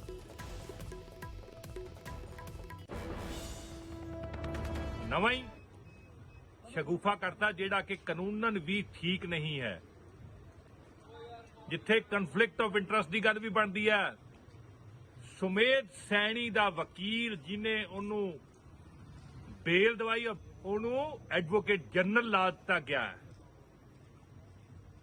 ਕੀ ਅਸੀਂ ਹੁਣ ਉਮੀਦ ਕਰ ਸਕਦੇ ਹਾਂ ਕਿ ਜਿਹੜਾ ਮੁੱਖ ਸ਼ੱਕੀ ਹੋਵੇ, ਜਿਹਦੇ ਤੇ ਪੂਰਾ ਵੱਡਾ ਸ਼ੱਕ ਹੋਵੇ ਕਿ ਗੋਲੀ ਚਲਾਉਣ ਦਾ ਹੁਕਮ ਉਸ ਵੇਲੇ ਦੇ DGP ਤੋਂ ਥੱਲੇ ਨਹੀਂ ਆਇਆ ਹੋਣਾ, ਉਸ DGP ਦੇ ਵਕੀਲ ਨੂੰ ਐਡਵੋਕੇਟ ਜਨਰਲ ਲਾ ਕੇ ਕੀ ਅਸੀਂ ਉਮੀਦ ਕਰ ਸਕਦੇ ਹਾਂ ਕਿ ਬੇਅਦਬੀ ਦੇ ਜਿਹੜੇ ਸਹੀ ਦੋਸ਼ੀ ਹੈ ਜਾਂ ਬੇਅਦਬੀ ਦੇ ਵਿੱਚ ਸਾਨੂੰ ਨਿਆਂ ਦੀ ਕੋਈ ਉਮੀਦ ਰਹਿ? ਅਮਰਪ੍ਰੀਤ ਸਿੰਘ ਦਿਓਲ ਜੀ ਕੋਟਕਪੂਰਾ ਗੋਲੀकांड ਦੇ ਜਿਹੜੇ ਆਰੋਪੀ ਨੇ ਉਹਨਾਂ ਦੇ ਵਕੀਲ ਨੇ। ਇੱਕ ਤਰਫ ਤੇ ਕਾਂਗਰਸ ਦੀ ਸਰਕਾਰ ਲਗਾਤਾਰ ਇਹ ਕਹਿੰਦੀ ਰਹੀ ਕਿ ਅਸੀਂ ਇਨਸਾਫ ਦੇਵਾਂਗੇ, ਅਸੀਂ ਬੇਅਦਬੀਆਂ ਦਾ ਇਨਸਾਫ ਦੇਵਾਂਗੇ, ਅਸੀਂ ਗੋਲੀकांड ਦਾ ਇਨਸਾਫ ਦੇਵਾਂਗੇ, ਔਰ ਦੂਜੇ ਪਾਸੇ ਉਹਨਾਂ ਦੇ ਆਰੋਪੀਆਂ ਦੇ ਵਕੀਲ ਨੂੰ ਐਡਵੋਕੇਟ ਜਨਰਲ ਲਗਾ ਕੇ ਕਾਂਗਰਸ ਨੇ ਆਪਣੀ ਮਨਸ਼ਾ ਸਪਸ਼ਟ ਕਰ ਦਿੱਤੀ ਹੈ ਕਿ ਉਹਦੇ ਲਈ ਇਹ ਮੁੱਦਾ ਸਿਰਫ ਰਾਜਨੀਤਿਕ ਰੋਟੀਆਂ ਸੇਕਣ ਤੱਕ ਹੀ ਹੈ, ਇਨਸਾਫ ਦੇਣ ਦੀ ਉਹਨਾਂ ਦੀ ਕੋਈ ਮਨਸ਼ਾ ਨਹੀਂ ਹੈ। ਤੇ ਨਵੇਂ ਐਡਵੋਕੇਟ ਜਨਰਲ APS ਦਿਓਲ ਨੇ ਨਿਊਜ਼ 18 ਦੇ ਨਾਲ ਐਕਸਕਲੂਸਿਵ ਗੱਲਬਾਤ ਕੀਤੀ ਤੇ ਉਹਨਾਂ ਵਿਰੋਧੀਆਂ ਵੱਲੋਂ ਚੁੱਕੇ ਜਾ ਰਹੇ ਸਵਾਲਾਂ ਦਾ ਜਵਾਬ ਵੀ ਦਿੱਤਾ। ਨਾਲ ਹੀ ਦੱਸਿਆ ਕਿ ਸਰਕਾਰ ਦਾ ਪੱਖ ਮਜ਼ਬੂਤੀ ਨਾਲ ਰੱਖਣ ਲਈ ਉਹਨਾਂ ਦੀ ਕੀ ਰਣਨੀਤੀ ਹੈ। ਪੋਸਟ ਤੇ ਤੁਸੀਂ ਆ ਕੇ ਬੈਠ ਗਏ ਹੋ, ਉਸ ਪੋਸਟ ਤੇ ਜਿਹੜੇ ਪਹਿਲਾਂ ਸ਼ਖਸ ਸੀ ਉਹਨਾਂ ਨੂੰ ਲੈ ਕੇ ਬੜੇ ਸਵਾਲ ਉੱਠਦੇ ਰਹੇ। ਹਾਲਾਂਕਿ ਹੁਣ ਜਿਹੜਾ ਧੜਾ ਸੱਤਾ ਦੇ ਵਿੱਚ ਆ ਗਿਆ ਉਹ ਧੜਾ ਸਵਾਲ ਚੁੱਕਦਾ ਰਿਹਾ ਕਿ ਕੋਰਟ ਦੇ ਵਿੱਚ ਪ੍ਰੋਪਰ ਨੁਮਾਇੰਦਗੀ ਨਹੀਂ ਕੀਤੀ ਜਾ ਰਹੀ, ਕੋਰਟ ਦੇ ਵਿੱਚ ਪੈਰਵਾਈ ਨਹੀਂ ਕੇਸਾਂ ਦੀ ਹੋ ਪਾ ਰਹੀ, ਉਹਦੇ ਕਰਕੇ ਸਟੇਟ ਨੂੰ ਹਰ ਕੇਸ 'ਚ ਹਾਰ ਦਾ ਮੂੰਹ ਦੇਖਣਾ ਪੈਂਦਾ ਤੇ ਸਾਹਮਣੇ ਹਾਰ ਦਿਵਾਉਣ ਵਾਲੇ ਹੁੰਦੇ ਸੀ ਤੁਸੀਂ। ਇਹ ਇਤਫਾਕ ਸੀ ਕਿ ਮੈਂ ਕੈਪਟਨ ਸਾਹਿਬ ਦਾ ਵਕੀਲ ਰਿਹਾ, ਸਾਰਿਆਂ ਨੂੰ ਪਤਾ, ਲੇਕਿਨ ਉਸ ਤੋਂ ਬਾਅਦ ਕੋਈ ਹੋਰ ਸੂਟੇਬਲ ਉਹਨਾਂ ਨੂੰ ਇੱਕ ਕੈਂਡੀਡੇਟ ਲੱਗਿਆ, ਉਹਨਾਂ ਨੂੰ ਨਿਯੁਕਤ ਕੀਤਾ। ਇਹ ਹੋ ਜਾਂਦਾ ਕਈ ਵਾਰੀ, ਤੇ ਪਰ ਮੈਨੂੰ ਹਮੇਸ਼ਾ ਫਿਰ ਮੈਨੂੰ ਦੂਸਰੇ ਪਾਸੇ ਕੇਸ ਅਸੈਪਟ ਕਰਨੇ ਪਏ ਗਵਰਨਮੈਂਟ ਦੇ, ਤੇ ਉਹਦੇ 'ਚ ਮੈਨੂੰ ਪ੍ਰਮਾਤਮਾ ਵੱਲੋਂ ਚੰਗੀ ਸਫਲਤਾ ਮਿਲੀ, ਜਿੱਤ ਮਿਲੀ ਹੁਣ ਤੱਕ ਵੀ। ਤੇ ਇਸੇ ਕਰਕੇ ਹੀ ਦੁਬਾਰਾ ਮੈਨੂੰ ਉਸੇ ਸਫਲਤਾ ਕਰਕੇ ਮੈਨੂੰ ਲੱਗਦਾ ਮੈਨੂੰ ਦੁਬਾਰਾ ਉਹਨਾਂ ਨੇ ਮੁੜ ਵਾਪਸ ਬੁਲਾ ਕੇ ਵੀ ਉਸ ਸ਼ਖਸ ਨੂੰ ਜਾਂ ਉਸ ਸੀਨੀਅਰ ਵਕੀਲ ਨੂੰ AG ਲਾ ਲਿਆ ਜਿਹੜਾ ਪਹਿਲਾਂ ਵਾਲੇ AG ਨੂੰ ਹੁਣ ਤੱਕ ਕੇਸ ਹਰਾਉਂਦਾ ਰਿਹਾ ਪੰਜਾਬ ਸਰਕਾਰ ਨੂੰ, ਹੁਣ ਉਸੇ ਨੂੰ ਆਪਦੇ ਕਰ ਲਿਆ। ਨਹੀਂ, ਇਹ ਠੀਕ ਨਹੀਂ ਹੈ। ਉਹ AG ਸਾਹਿਬ ਨੂੰ ਮੈਂ ਕੋਈ ਕੇਸ ਨਹੀਂ ਹਰਾਇਆ ਕਿਉਂਕਿ ਉਹ ਪਹਿਲੇ AG ਸਾਹਿਬ ਕਦੇ ਪੇਸ਼ ਹੀ ਨਹੀਂ ਹੋਏ, तो इस करके वो ਤੁਸੀਂ ਬਹੁਤ ਵਧੀਆ ਗੱਲ ਕਹਿ ਰਹੇ ਹੋ ਕਿ ਪੇਸ਼ ਨਹੀਂ नहीं मैं ਸਰਕਾਸਟਿਕਲੀ नहीं कह रहा, ਉਹ ਨਹੀਂ ਉਹਨਾਂ ਦਾ ਆਪਣਾ ਤੁਸੀਂ ਤਰੀਕਾ ਪੇਸ਼ ਹੋਇਆ ਕਰੋਗੇ। ਮੈਂ ਤਾਂ ਕੰਮ ਹੀ ਇਹ ਕਰਦਾ ਜੀ, ਮੈਂ ਸਾਰੇ ਕੇਸ ਆਪ ਲੜਿਆ ਰਿਹਾ ਹੀ ਨਹੀਂ ਜਾਂਦਾ, ਮੈਂ ਤਾਂ ਕਚਹਿਰੀ ਜਾਏ ਬਿਨਾ, ਕੋਰਟ 'ਚ ਅਪੀਅਰ ਹੋਏ ਬਿਨਾ। ਤਾਂ ਪੰਜਾਬ ਦੇ ਲੋਕ ਤੁਹਾਡੇ ਤੋਂ ਕੀ ਉਮੀਦ ਕਰਨ, ਕਿਉਂਕਿ ਦੇਖੋ ਕੋਰਟਾਂ ਦੇ ਵਿੱਚ ਬੜੇ ਵੱਡੇ ਮਸਲੇ ਨੇ, ਪੰਜਾਬ ਦੇ ਲੋਕ ਤੁਹਾਡੇ ਤੋਂ ਕੀ ਉਮੀਦਾਂ ਕਰਨ ਵੀ ਕੀ ਪੰਜਾਬ ਸਰਕਾਰ, ਕਿਉਂਕਿ ਕੇਸ ਤਾਂ ਪੰਜਾਬ ਦੇ ਲੋਕਾਂ ਦੇ ਨੇ, ਤਾਂ ਕੀ ਉਹ ਕੇਸ ਪੰਜਾਬ ਸਰਕਾਰ ਹੁਣ ਜਿੱਤਿਆ ਕਰੇਗੀ, ਜਿਹੜੇ ਤੋਂ ਪਹਿਲਾਂ ਸ਼ਾਇਦ ਜਿੱਤ ਸ਼ਬਦ ਕਾਫੀ ਟਾਈਮ ਹੋ ਗਿਆ। ਨਹੀਂ ਅਸੀਂ ਪੂਰਾ ਆਪਣਾ ਜੋ ਮੇਰਾ ਐਕੂਮੈਨ ਆ 37 ਸਾਲ ਦੀ ਪ੍ਰੈਕਟਿਸ ਦਾ ਤੇ ਮੇਰਾ ਜੋ ਐਕਸਪੀਰੀਅੰਸ ਆ, ਮੈਂ ਉਹਨੂੰ ਆਪ ਤਹਿ ਦਿਲ ਦਫ਼ਤਰ 'ਚੋਂ ਕੰਮ ਕਰੂੰਗਾ। ਸਾਡਾ ਕੋਈ ਕੈਂਪ ਕੁੰਪ ਆਫਿਸ ਨਹੀਂ ਹੋਊਗਾ। ਸਾਡਾ ਕਲਚਰ, ਵਰਕ ਕਲਚਰ ਜਿਹੜਾ ਕਿ ਤੁਸੀਂ ਕਹਿ ਰਹੇ ਹੋ ਡੀਗ੍ਰੇਡ, ਬੜਾ ਸਤਰ ਉਹਦਾ ਨਹੀਂ ਪ੍ਰੋਪਰ ਸੀ, ਉਹਨੂੰ ਉੱਤੇ ਉਠਾਵਾਂਗੇ ਤੇ ਵਰਕ ਕਲਚਰ ਨੂੰ ਦੁਬਾਰਾ ਇੰਟਰੋਡਿਊਸ ਕਰਾਂਗੇ। ਏਜੀ ਆਫਿਸ ਦਾ ਵਰਕ ਕਲਚਰ ਇੰਪਰੂਵ ਹੋਵੇ, ਸਾਡੀ ਵਰਕਿੰਗ 'ਚ ਐਫੀਸ਼ੀਐਂਸੀ ਦਿਸੂਗੀ ਤੁਹਾਨੂੰ। ਇਹ ਮੇਰਾ ਇੱਕੋ ਮੁੱਦਾ ਏਜੀ। ਇੱਕ ਦਿਓਲ ਸਾਹਿਬ, ਤੁਸੀਂ ਏਜੀ ਲੱਗੇ ਹੋ, ਏਜੀ ਚਲੋ ਤੁਸੀਂ ਅੱਜ ਲੱਗੇ ਹੋ, ਇਸ ਤੋਂ ਪਹਿਲਾਂ ਤੁਸੀਂ ਕੇਸ ਲੜਦੇ ਸੀ ਸਰਕਾਰ ਦੇ ਖਿਲਾਫ, ਤਾਂ ਉਹਨਾਂ ਕੇਸਾਂ ਦੇ ਵਿੱਚੋਂ ਇੱਕ ਕੇਸ ਨੂੰ ਲੈ ਕੇ ਤੁਹਾਡੀ ਜੁਆਇਨਿੰਗ ਤੋਂ ਪਹਿਲਾਂ ਕਈ ਤਰ੍ਹਾਂ ਦੀਆਂ ਚਰਚਾਵਾਂ ਸ਼ੁਰੂ ਹੋ ਗਈਆਂ ਸੀ ਕਿ ਸੁਮੇਧ ਸਿੰਘ ਸੈਣੀ ਦਾ ਕੇਸ, ਉਹ ਤੁਸੀਂ ਲੜਦੇ ਸੀ, ਉਹਨਾਂ ਦੇ ਵਕੀਲ ਹੋ ਤੁਸੀਂ, ਹੁਣ ਤੱਕ ਵਕੀਲ ਰਹੇ ਹੋ, ਔਰ ਉਸ ਕੇਸ ਦੇ ਵਿੱਚ ਸਰਕਾਰ ਨੂੰ ਵੱਡੀ ਨਾਮੋਸ਼ੀ ਦਾ ਸਾਹਮਣਾ ਕਰਨਾ ਪਿਆ ਸੀ, ਸ਼ਾਇਦ ਉਹ ਵੀ ਤੁਹਾਡੇ ਸਿਰ ਤੇ ਸਿਹਰਾ ਸੀ ਤੇ ਪੰਜਾਬ ਸਰਕਾਰ ਨੂੰ ਉਹਦੇ 'ਚ ਨਾਮੋਸ਼ੀ ਹੋਈ ਸੀ। ਹਾਂਜੀ, ਉਹ ਇਸ ਤਰ੍ਹਾਂ ਸੀ ਕਿ ਦੋ ਤਰ੍ਹਾਂ ਦੀਆਂ ਉਸ ਗੱਲਾਂ ਸੀਗੀਆਂ ਇੱਕ ਤਾਂ ਹੈਗੇ ਆ ਸੈਕਰੀਲੇਜ ਦੇ ਕੇਸਿਸ ਜਿਹੜੇ ਕਿ ਬੇਅਦਬੀ ਕੇਸ ਆ, ਉਹ 3 FIR ਆ, ਉਹ ਇੱਕ ਅਲੱਗ ਆ। ਇਹ ਜਿਹੜੇ ਕੇਸ ਮੈਂ ਸੈਕਰੀਲੇਜ ਦੇ ਕੇਸ ਨਹੀਂ ਕਦੇ ਗਵਰਨਮੈਂਟ ਦੇ ਖਿਲਾਫ ਪੇਸ਼ ਹੋਇਆ। ਮੈਂ ਤਾਂ ਸਿਰਫ ਇੱਕ ਲਾਅ ਐਂਡ ਆਰਡਰ ਚੋਂ ਰਾਈਜ਼ ਜਿਹੜੇ 2 ਕੇਸ ਹੋਏ ਸੀ ਉਹਦੇ 'ਚ ਇੱਕ ਬੰਦੇ ਦੀ ਨੁਮਾਇੰਦਗੀ ਕੀਤੀ ਸੀ। ਇਸ ਕਰਕੇ ਉਹ ਕੇਸ ਹੁਣ ਆਲਰੇਡੀ ਇਨਵੈਸਟੀਗੇਸ਼ਨ ਕੰਪਲੀਟ ਹੋ ਚੁੱਕੀ ਆ। ਇਸ ਕਰਕੇ ਹੁਣ ਉਹਦੇ 'ਚ ਕੋਈ ਮੇਰਾ ਜ਼ਿਆਦਾ ਰੋਲ ਵੀ ਨਹੀਂ ਰਹਿ ਗਿਆ ਸੀ। ਇਸ ਕਰਕੇ ਮੈਨੂੰ ਉਹਨਾਂ ਕੇਸਾਂ ਨਾਲ ਕੋਈ ਟੈਗ ਕਰਨ ਦਾ ਉਹਦੇ 'ਚ ਕੋਈ ਹੁਣ ਬਾਕੀ ਮੁੱਦਾ ਵਾਪਸ ਰਹਿ ਨਹੀਂ ਗਿਆ। ਉਮਰਾਨ ਅੰਗਲ ਵਗੈਰਾ ਜਾਂ ਹੋਰ ਪੁਲਿਸ ਉਹ ਅਫਸਰਾਂ ਸਾਰੇ ਨੂੰ ਦੇ ਰਾਹਤ ਖਿਲਾਫ਼- ਜਿਹੜੀ ਮਿਲੀ ਉਹ ਵੀ ਦੱਸ ਦਿਓ, ਉਹ ਤੁਸੀਂ ਤਾਂ ਦਵਾਈ ਸੀ, ਬੇਲ ਸਟੇਜ ਤੱਕ ਸੀ, ਬੇਲ ਜ਼ਰੂਰ ਉਹਨਾਂ ਦੀਆਂ ਹੋਈਆਂ। ਤੁਸੀਂ ਦਵਾਈ ਸੀ ਉਹ? ਹਾਂਜੀ, ਮੈਂ ਵਕੀਲ ਸੀ ਉਹਨਾਂ ਦਾ। ਲੇਕਿਨ ਉਸ ਤੋਂ ਬਾਅਦ 2 ਸਾਲ ਹੋ ਗਏ, ਉਸ ਤੋਂ ਬਾਅਦ ਉਹ ਕੇਸ ਹੁਣ ਇੱਕ ਪਾਸਾ ਹੋ ਚੁੱਕੇ ਹਨ। ਸਿਰਫ ਇੱਕ ਕੇਸ ਦੀ ਇਨਵੈਸਟੀਗੇਸ਼ਨ ਦੁਬਾਰਾ ਖੁੱਲੀ ਆ। ਉਹ ਜਿਹੜੀ ਇਨਵੈਸਟੀਗੇਸ਼ਨ ਦੁਬਾਰਾ ਖੁਲਾਉਣ ਦਾ ਕੇਸ ਸੀ ਉਹ ਮੈਂ ਨਹੀਂ ਕੀਤਾ। ਉਹਦੇ ਸਾਡੇ ਹੋਰ ਬੜੇ ਸੀਨੀਅਰ ਵਕੀਲ ਮਤਲਬ ਆਪਣੇ ਸੀਗੇ ਪ੍ਰਾਈਵੇਟ ਕਾਉਂਸਲ ਚੀਮਾ ਸਾਹਿਬ, ਉਹਨਾਂ ਨੇ ਕੀਤਾ ਸੀ। ਉਹ ਕੇਸ ਮੈਂ ਨਹੀਂ ਸੀਗਾ। ਇੱਕ ਚੀਜ਼ ਹੋਰ ਬੜੀ ਸਾਫ਼ ਕਰਨੀ ਚਾਹਾਂਗੇ ਕਿਉਂਕਿ ਹੁਣ ਤੁਸੀਂ ਪੰਜਾਬ ਦੀ ਜ਼ਿੰਮੇਵਾਰੀ ਤੁਹਾਡੇ ਮੋਢਿਆਂ ਤੇ ਪੈ ਗਈ ਕੋਰਟ ਦੇ ਵਿੱਚ, ਤਾਂ ਪੰਜਾਬ ਦੇ ਲੋਕ ਇਹ ਬੜਾ ਸਪਸ਼ਟ ਜਾਣਨਾ ਚਾਹੁੰਦੇ ਆ ਕਿ ਹੁਣ ਤੱਕ ਤੁਸੀਂ ਪੰਜਾਬ ਸਰਕਾਰ ਦੇ ਖਿਲਾਫ ਕੇਸ ਲੜਦੇ ਰਹੇ ਹੋ, ਹੁਣ ਤੁਸੀਂ ਪੰਜਾਬ ਸਰਕਾਰ ਦੇ ਵੱਲੋਂ ਲੜਨਾ ਹੈ। ਤਾਂ ਜਿਹੜੇ ਵੱਡੇ ਵੱਡੇ ਕੇਸ ਇਸ ਤੋਂ ਪਹਿਲਾਂ ਤੁਹਾਡੇ ਕੋਲੇ ਹੈਗੇ ਨੇ, ਉਹਨਾਂ ਕੇਸਾਂ ਦਾ ਕੀ ਹੋਊਗਾ? ਕੀ ਤੁਸੀਂ ਸਾਰੇ ਕੇਸਾਂ ਨੂੰ ਛੱਡ ਦਿਓਗੇ? ਇਸ ਤਰ੍ਹਾਂ ਹੁੰਦਾ ਜੀ, ਜਦੋਂ ਐਡਵੋਕੇਟ ਜਨਰਲ ਦਾ ਆਫਿਸ ਤੁਸੀਂ ਅਹੁਦਾ ਸੰਭਾਲ ਲਓ, ਤੁਸੀਂ ਸਟੇਟ ਦੇ ਖਿਲਾਫ ਪੇਸ਼ ਨਹੀਂ ਹੋ ਸਕਦੇ। ਤਾਂ ਇਸ ਕਰਕੇ ਇਟ ਗੋਜ਼ ਵਿਦਆਊਟ ਸੇਇੰਗ, ਇਹ ਤਾਂ ਗੱਲ ਪੁੱਛਣ ਯੋਗ ਪਰ ਹੀ ਤੁਹਾਡੀ ਨਹੀਂ ਹੈ। ਟੀਮ ਹੈ ਜਿਹੜੀ, ਕਿਉਂਕਿ ਤੁਹਾਡੀ ਇੱਕ ਵੱਡੀ ਟੀਮ ਹੈ, ਉਹ ਟੀਮ ਲੜੇਗੀ, ਫਿਰ ਮੇਰਾ- ਸਲਾਹ ਤੁਸੀਂ ਸਰਕਾਰ ਵਾਲੇ ਪਾਸੇ ਵਰਤੋ ਜਾਂ ਉਹਨਾਂ ਨੂੰ ਵੀ ਸਲਾਹ ਦੇਣੀ ਪਏਗੀ? ਨਹੀਂ, ਮੇਰਾ ਉਸ ਕੇਸ ਨਾਲ ਕੋਈ ਤਲਕ ਵਾਸਤਾ ਨਹੀਂ ਹੋਊਗਾ, ਨਾ ਮੈਂ ਉਹਨਾਂ ਕੇਸਾਂ 'ਚ ਅਪੀਅਰ ਹੋਊਂਗਾ। ਤੇ ਉਹ ਚਾਹੇ ਲਿਫਾਫੇ ਆਪਣੇ ਕੋਈ ਵੀ ਕਾਉਂਸਲ ਉਹਨਾਂ ਨੂੰ ਕਹਿਤਾ, ਮੈਂ ਆਪਣਾ ਲਾਇਰ ਤੁਸੀਂ ਆਪਣਾ ਹੋਰ ਲੱਭ ਲਓ। ਪਰ ਕਿਤੇ ਨਾ ਕਿਤੇ ਨਹੀਂ ਲੱਗਦਾ ਤੁਹਾਨੂੰ ਕਿ ਇਹ ਉਸ ਤੋਂ ਵੱਡੀ ਚੁਣੌਤੀ ਤੁਹਾਡੇ ਸਾਹਮਣੇ ਆਉਣ ਵਾਲੇ ਦਿਨਾਂ ਦੇ ਵਿੱਚ ਹੋ ਸਕਦੀ ਹੈ? ਵਿਰੋਧੀ ਤਰ੍ਹਾਂ ਵੀ ਆਵਾਜ਼ ਉਠਾ ਸਕਦੀਆਂ ਨੇ ਇਸ ਚੀਜ਼ ਨੂੰ ਲੈ ਕੇ, ਸਾਰਿਆਂ ਨੂੰ ਪਤਾ ਜੀ, ਮੁੱਖ ਮੁੱਦੇ ਨੇ ਜੀ ਮੇਰੇ ਸੁਮੇਧ ਸਿੰਘ ਸੈਣੀ ਦਾ ਮੇਰੇ ਕੇਸ ਕੰਡਕਟ ਵੀ ਬਾਰੇ ਸਾਰੇ ਪੰਜਾਬ ਨੂੰ ਪਤਾ। ਉਹਨਾਂ ਨੇ, ਮੈਂ ਵਕੀਲ ਸਾਰੇ ਪਾਸੇ, ਕਈ ਵਕੀਲ ਜਦੋਂ ਹੁੰਦਾ ਪ੍ਰੋਫੈਸ਼ਨਲ ਆਪਣੀ ਲਾਈਮਲਾਈਟਸ ਹੁੰਦਾ, ਉਹਨੂੰ ਹਰ ਧਿਰ ਉਹਨੂੰ ਇੰਗੇਜ ਕਰਦੀ ਹੈ। ਤੋ ਇਹਦੇ ਨਾਲ ਇਹ ਨਹੀਂ ਹੈ ਕਿ ਮੈਂ ਕਿਸੇ ਨਾਲ ਬੰਨਿਆ ਗਿਆ, ਨਾ ਮੈਂ ਕਿਸੇ ਪਹਿਲਾਂ ਪਾਰਟੀ ਨਾਲ ਬੰਨਿਆ ਸੀ। ਮੈਂ ਇੰਡੀਪੈਂਡੈਂਟ ਪ੍ਰੋਫੈਸ਼ਨਲ ਲਾਇਰ ਹਾਂ ਤੇ ਇਸ ਕਰਕੇ ਮੇਰੀ ਆਪਣੀ ਰੈਪੂਟੇਸ਼ਨ ਜਾਂ ਮੇਰੇ ਆਪਣੇ ਕੰਡਕਟ ਕਰਕੇ ਮੈਨੂੰ ਇੰਗੇਜ ਕਰਦੇ ਸੀ। ਹੁਣ ਜਦੋਂ ਮੈਂ ਇੱਕ ਪਾਰਟੀ ਨਾਲ ਉਹਦਾ ਰਿਪਰੈਜ਼ੈਂਟੇਟਿਵ ਬਣ ਗਿਆ, ਹੁਣ ਉਹ ਮਤਲਬ ਹੀ ਨਹੀਂ ਹੈ ਕਿ ਮੇਰਾ ਕਿਸੇ ਦੂਸਰੇ ਕਲਾਇੰਟ ਨਾਲ ਇਸ ਤਰ੍ਹਾਂ ਜਿਹੜਾ ਸਟੇਟ ਦੇ ਇੰਟਰਸਟ ਦੇ ਖਿਲਾਫ ਹੋਵੇ ਉਹਦੇ ਨਾਲ ਕੋਈ ਵਾਸਤਾ ਰਵੇ। ਕਈ ਕੇਸ ਸੁਪਰੀਮ ਕੋਰਟ ਦੇ ਵਿੱਚ ਸਰਕਾਰ ਨੂੰ ਇਸ ਤੋਂ ਪਹਿਲਾਂ ਹਾਰਨੇ ਪਏ ਜੀ। ਕੋਲ ਵਾਸ਼ਿੰਗ ਵਾਲਾ ਮੈਟਰ ਤੁਹਾਡੇ ਧਿਆਨ 'ਚ ਹਰ ਚੀਜ਼ ਹੈ ਕਿਉਂਕਿ ਤੁਸੀਂ ਸੀਨੀਅਰ ਵਕੀਲ ਹੋ, ਤੇ ਜਿਹੜਾ ਕੇਸ ਤੁਹਾਡੇ ਹੱਥਾਂ 'ਚੋਂ ਨਹੀਂ ਵੀ ਲੰਘਿਆ ਤੁਹਾਡੇ ਉਹ ਵੀ ਟਿਪਸ ਤੇ ਹੋਏਗਾ। ਕੋਲ ਵਾਸ਼ਿੰਗ ਦਾ ਮੈਟਰ ਸੀ, ਉਹਦੇ 'ਚ ਹਜ਼ਾਰਾਂ ਕਰੋੜ ਦਾ ਜਿਹੜਾ ਪੰਜਾਬ ਨੂੰ ਨੁਕਸਾਨ ਹੋਇਆ। ਐਸੇ ਕੇਸ ਇਹ ਬੜੀ ਅਨਫੋਰਚੂਨੇਟ ਗੱਲ ਹੈ ਜੀ ਕਿ ਵੀ ਐਡੇ ਵੱਡੇ ਕੇਸਾਂ 'ਚ ਪੰਜਾਬ ਨੂੰ ਹਾਰ ਮਿਲਦੀ ਰਹੀ ਹੈ, ਤੇ ਉਹਦਾ ਹੀ ਨਤੀਜਾ ਕਿ ਇਹ ਸਾਰੀਆਂ ਗੱਲਾਂ ਹੁਣ ਇਸ ਲਾਸਟ ਸਟੇਜ ਤੇ ਉੱਭਰ ਕੇ ਆਈਆਂ। ਇਹ ਸਾਰਾ ਕੁਝ ਬਹੁਤ ਪਹਿਲਾਂ ਵੀ ਇਹ ਜਿਹੜੀ ਹੈ ਨਾ, ਇਹ ਜਿਹੜਾ ਹੁਣ ਇਸ ਨੁਕਸਾਨ ਪਹਿਲਾਂ ਵੀ ਇਹ ਸੰਭਾਲਿਆ ਜਾ ਸਕਦਾ ਸੀ, ਤੇ ਹੁਣ ਗਵਰਨਮੈਂਟ ਨੇ ਲਾਸਟ ਮੌਕੇ ਤੇ ਚਲੋ ਆ ਕੇ ਸੰਭਾਲਿਆ। ਇਹ ਹਲੇ ਕ੍ਰੂਸ਼ਲ 5 ਮਹੀਨੇ ਹੈਗੇ ਆ, ਤੇ ਜੇ ਜਿੰਨਾ ਰਿਟਰੀਵ ਹੋਊਗਾ, ਇੱਕ ਪੈਸਾ ਸਟੇਟ ਗਵਰਨਮੈਂਟ ਐਕਸਚੇਕਰ ਦਾ ਜਿਹੜਾ ਇਹਨਾਂ ਫਜ਼ੂਲ ਕੰਮਾਂ ਤੇ ਵੇਸਟ ਹੋਇਆ ਜਾਂ ਬਾਹਰੋਂ ਵਕੀਲ ਕਰਕੇ ਵੇਸਟ ਹੋਇਆ, ਉਹ ਮੈਂ ਨਹੀਂ ਹੋਣ ਦਊਂਗਾ। ਯਾਨੀ ਜਿਹੜੇ ਪਹਿਲਾਂ ਲੱਖਾਂ ਲੱਖਾਂ ਰੁਪਇਆ ਪੇਸ਼ੀ ਤੇ ਲਈ ਸਪੈਸ਼ਲ ਵਕੀਲ ਬੁਲਾਏ ਜਾਂਦੇ ਸੀ, ਏਜੀ ਦੇ ਹੁੰਦੇ ਆ। ਕੋਈ ਵਕੀਲ ਬਾਹਰੋਂ ਨਹੀਂ ਆਊਗਾ, ਸਾਡੀ ਟੀਮ ਇੱਥੇ ਬਣਾਵਾਂਗੇ।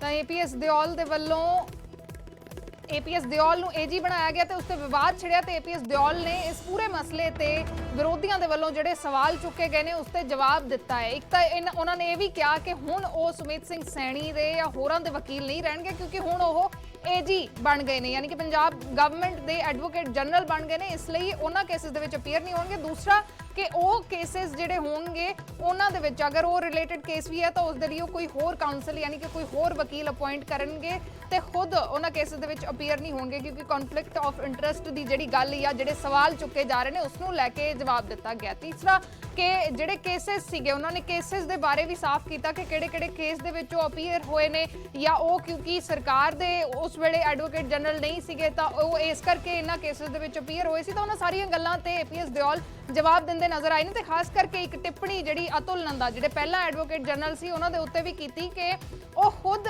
ਕੋਰਟ ਜਾਂਦੇ ਹੀ ਨਹੀਂ ਸੀ। ਤਾਂ ਉਹ ਜਦੋਂ ਉਹਨਾਂ ਨੂੰ ਇਹ ਸਵਾਲ ਕੀਤਾ ਗਿਆ ਕਿ ਤੁਸੀਂ ਉਹਨਾਂ ਨੂੰ ਹਰਾਉਂਦੇ ਰਹੇ ਹੋ ਤਾਂ ਉਹਨਾਂ ਨੇ ਕਿਹਾ ਕਿ ਉਹਨਾਂ ਨੂੰ ਹਰਾਉਣ ਵਾਲੀ ਗੱਲ ਇਸ ਕਰਕੇ ਕਹੀ ਨਹੀਂ ਜਾ ਸਕਦੀ ਕਿਉਂਕਿ ਉਹ ਕਦੇ ਕੋਰਟ ਆਉਂਦੇ ਹੀ ਨਹੀਂ ਸੀ ਤੇ ਮੈਂ ਤਾਂ ਖੁਦ ਕਚਹਿਰੀ ਜਾਵਾਂਗਾ, ਮੈਂ ਖੁਦ ਆਪਣੀ ਟੀਮ ਤਿਆਰ ਕਰਾਂਗਾ ਤੇ ਅਸੀਂ ਇੱਥੋਂ ਹੀ ਜਿਹੜੇ ਪੰਜਾਬ ਗਵਰਨਮੈਂਟ ਦੇ ਜਿਹੜੇ ਕੇਸਸ ਹੋਣਗੇ ਉਹਨਾਂ ਦੀ ਪੈਰਵੀ ਕਰਾਂਗੇ। ਤਾਂ ਏਪੀਐਸ ਦਿਓਲ ਨੇ ਜਵਾਬ ਦਿੱਤੇ ਨੇ ਸਾਰੀਆਂ ਗੱਲਾਂ ਦੇ। ਨਿਊਜ਼ 18 ਦੇ ਨਾਲ ਐਕਸਕਲੂਸਿਵ ਗੱਲਬਾਤ ਕੀਤੀ ਹੈ।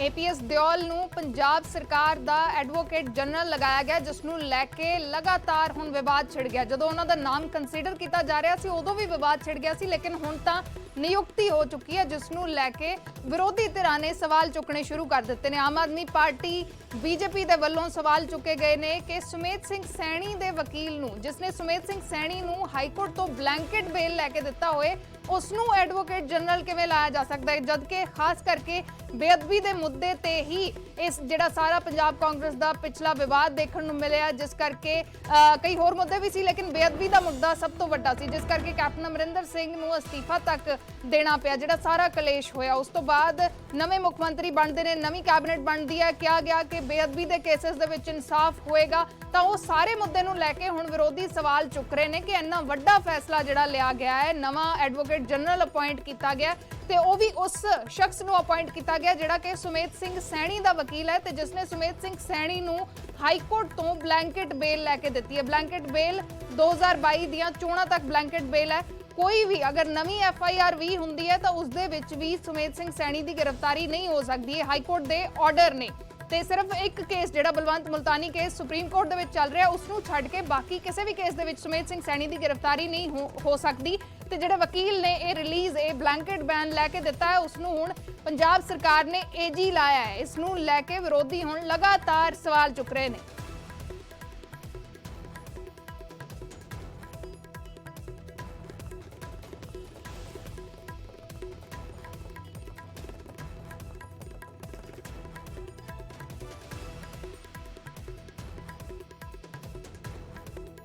ਨਵਾਂ ਹੀ ਪੰਜਾਬ ਸਰਕਾਰ ਦੇ ਸ਼ਗੂਫਾ ਕਰਤਾ ਜਿਹੜਾ ਕਿ ਕਾਨੂੰਨਨ ਵੀ ਠੀਕ ਨਹੀਂ ਹੈ, ਜਿੱਥੇ ਕਨਫਲਿਕਟ ਆਫ ਇੰਟਰਸਟ ਦੀ ਗੱਲ ਵੀ ਬਣਦੀ ਹੈ। ਸੁਮੇਧ ਸੈਣੀ ਦਾ ਵਕੀਲ ਜਿਹਨੇ ਉਹਨੂੰ ਬੇਲ ਦਵਾਈ ਉਹਨੂੰ ਐਡਵੋਕੇਟ ਜਨਰਲ ਲਾ ਦਿੱਤਾ ਗਿਆ ਹੈ।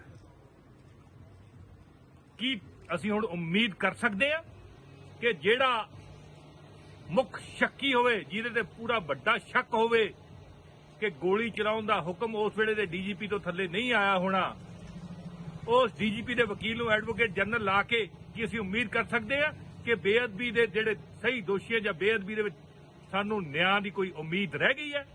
ਅਮਰਪ੍ਰੀਤ ਸਿੰਘ ਦਿਓਲ ਜੀ ਕੋਟਕਪੂਰਾ ਗੋਲੀकांड ਦੇ ਜਿਹੜੇ ਆਰੋਪੀ ਨੇ ਉਹਨਾਂ ਦੇ ਵਕੀਲ ਨੇ। ਇੱਕ ਤਰਫ ਤੇ ਕਾਂਗਰਸ ਦੀ ਸਰਕਾਰ ਲਗਾਤਾਰ ਇਹ ਕਹਿੰਦੀ ਰਹੀ ਕਿ ਅਸੀਂ ਇਨਸਾਫ ਦੇਵਾਂਗੇ, ਅਸੀਂ ਬੇਅਦਬੀਆਂ ਦਾ ਇਨਸਾਫ ਦੇਵਾਂਗੇ, ਅਸੀਂ ਗੋਲੀकांड ਦਾ ਇਨਸਾਫ ਦੇਵਾਂਗੇ, ਔਰ ਦੂਜੇ ਪਾਸੇ ਉਹਨਾਂ ਦੇ ਆਰੋਪੀਆਂ ਦੇ ਵਕੀਲ ਨੂੰ ਐਡਵੋਕੇਟ ਜਨਰਲ ਲਗਾ ਕੇ ਕਾਂਗਰਸ ਨੇ ਆਪਣੀ ਮਨਸ਼ਾ ਸਪਸ਼ਟ ਕਰ ਦਿੱਤੀ ਹੈ ਕਿ ਉਹਦੇ ਲਈ ਇਹ ਮੁੱਦਾ ਸਿਰਫ ਰਾਜਨੀਤਿਕ ਰੋਟੀਆਂ ਸੇਕਣ ਤੱਕ ਹੀ ਹੈ, ਇਨਸਾਫ ਦੇਣ ਦੀ ਉਹਨਾਂ ਦੀ ਕੋਈ ਮਨਸ਼ਾ ਨਹੀਂ ਹੈ। ਸੁਮੇਧ ਸੈਣੀ ਦਾ ਵਕੀਲ ਜਿਹਨੇ ਉਹਨੂੰ ਬੇਲ ਦਵਾਈ ਉਹਨੂੰ ਐਡਵੋਕੇਟ ਜਨਰਲ ਲਾ ਦਿੱਤਾ ਗਿਆ ਹੈ। ਇਹ ਜਿਹੜੇ ਕੇਸ ਮੈਂ ਸੈਕਟਰੀਲੇਟ ਦੇ ਕੇਸ ਨਹੀਂ ਕਦੇ ਗਵਰਨਮੈਂਟ ਦੇ ਖਿਲਾਫ ਹੋਇਆ। ਤੇ ਉਧਰ 2022 ਦੀਆਂ ਚੋਣਾਂ ਦੇ ਵਿੱਚ ਥੋੜਾ ਹੀ ਸਮਾਂ ਬਚਿਆ ਹੈ ਤੇ ਉਸ ਨੂੰ ਲੈ ਕੇ ਹੁਣ ਆਮ ਆਦਮੀ ਪਾਰਟੀ ਨੇ ਆਪਣੀਆਂ ਸਰਗਰਮੀਆਂ ਤੇਜ਼ ਕਰ ਦਿੱਤੀਆਂ ਗਈਆਂ ਨੇ। ਆਮ ਆਦਮੀ ਪਾਰਟੀ ਦੇ ਸੁਪਰੀਮੋ ਇੱਕ ਵਾਰ ਫਿਰ ਪੰਜਾਬ ਆਉਣਗੇ। 30 ਸਤੰਬਰ ਨੂੰ ਪੰਜਾਬ ਦਾ ਦੌਰਾ ਕਰਨਗੇ। ਲੁਧਿਆਣਾ ਦੇ ਵਿੱਚ ਆਮ ਆਦਮੀ ਪਾਰਟੀ ਦੇ ਵਰਕਰਾਂ ਦੇ ਵਿਚਾਲੇ ਕੇਜਰੀਵਾਲ ਪਹੁੰਚਣਗੇ ਤੇ ਪੰਜਾਬ ਦੇ ਲੋਕਾਂ ਦੇ ਨਾਲ ਕੋਈ ਨਵਾਂ ਚੁਣਾਵੀ ਵਾਅਦਾ ਹੋ ਸਕਦਾ ਹੈ। ਪੰਜਾਬ ਦਾ ਮੁੱਖ ਮੰਤਰੀ ਬਦਲਣ ਤੋਂ ਬਾਅਦ ਕੇਜਰੀਵਾਲ ਦਾ ਇਹ ਪਹਿਲਾ ਪੰਜਾਬ ਦੌਰਾ ਹੋਏਗਾ। ਦੱਸ ਦਈਏ ਕਿ ਇਸ ਤੋਂ ਪਹਿਲਾਂ ਕੇਜਰੀਵਾਲ ਚੰਡੀਗੜ੍ਹ ਆਏ ਸਨ ਜਿੱਥੇ ਉਹਨਾਂ ਨੇ ਪੰਜਾਬ ਦੇ ਲੋਕਾਂ ਨੂੰ 300 ਯੂਨਿਟ ਤੱਕ ਮੁਫਤ ਬਿਜਲੀ ਦੇਣ ਦਾ ਵਾਅਦਾ ਕੀਤਾ ਸੀ। ਉਧਰ ਕੇਜਰੀਵਾਲ ਦੇ ਪੰਜਾਬ ਦੌਰੇ ਦੌਰਾਨ ਭਗਵੰਤ ਮਾਨ ਤੇ ਵੀ ਨਿਗਾਹਾਂ ਟਿਕੀਆਂ ਰਹਿਣਗੀਆਂ। ਦਰਅਸਲ ਪਿਛਲੇ ਕਾਫੀ ਸਮੇਂ ਤੋਂ ਭਗਵੰਤ ਮਾਨ ਪਾਰਟੀ ਗਤੀਵਿਧੀਆਂ ਤੋਂ ਦੂਰ ਨਜ਼ਰ ਆ ਰਹੇ ਨੇ। ਕੇਜਰੀਵਾਲ ਦੀ ਫੇਰੀ ਨਾਲ ਕੀ ਭਗਵੰਤ ਮਾਨ ਦੀ ਨਾਰਾਜ਼ਗੀ ਦੂਰ ਹੁੰਦੀ ਹੈ ਜਾਂ ਨਹੀਂ, ਇਹ ਦੇਖਣਾ ਵੀ ਦਿਲਚਸਪ ਹੋਏਗਾ। ਇਸ ਤੋਂ ਇਲਾਵਾ ਆਮ ਆਦਮੀ ਪਾਰਟੀ ਦੇ ਸੀਐਮ ਚਿਹਰੇ ਦਾ ਵੀ ਅਜੇ ਤੱਕ ਐਲਾਨ ਨਹੀਂ ਹੋਇਆ। ਹਾਲਾਂਕਿ ਵਾਰ-ਵਾਰ ਪਾਰਟੀ ਆਗੂਆਂ ਦੇ ਵੱਲੋਂ ਕਿਹਾ ਜਾਂਦਾ ਹੈ ਕਿ 2022 ਦੀਆਂ ਚੋਣਾਂ ਤੋਂ ਪਹਿਲਾਂ ਸੀਐਮ ਚਿਹਰਾ ਐਲਾਨਿਆ ਜਾਏਗਾ, ਲੇਕਿਨ ਹੁਣ ਥੋੜਾ ਹੀ ਸਮਾਂ ਬਚਿਆ ਹੈ ਤਾਂ ਉਸ ਨੂੰ ਲੈ ਕੇ ਕਸ਼ਮਕਸ਼ ਜਾਰੀ ਹੈ। ਭਗਵੰਤ ਮਾਨ ਦਾ ਨਾਂ ਵੀ ਉੱਭਰ ਕੇ ਆ ਰਿਹਾ ਸੀ ਕਿ ਸਮਰਥਕ ਭਗਵੰਤ ਮਾਨ ਨੂੰ ਚਿਹਰਾ ਐਲਾਨਣ ਦੀ ਮੰਗ ਕਰ ਰਹੇ ਨੇ ਤੇ ਇਸ ਸਾਰੇ ਦੇ ਵਿਚਾਲੇ ਭਗਵੰਤ ਮਾਨ ਨਾਰਾਜ਼ ਵੀ ਨਜ਼ਰ ਆ ਰਹੇ ਨੇ।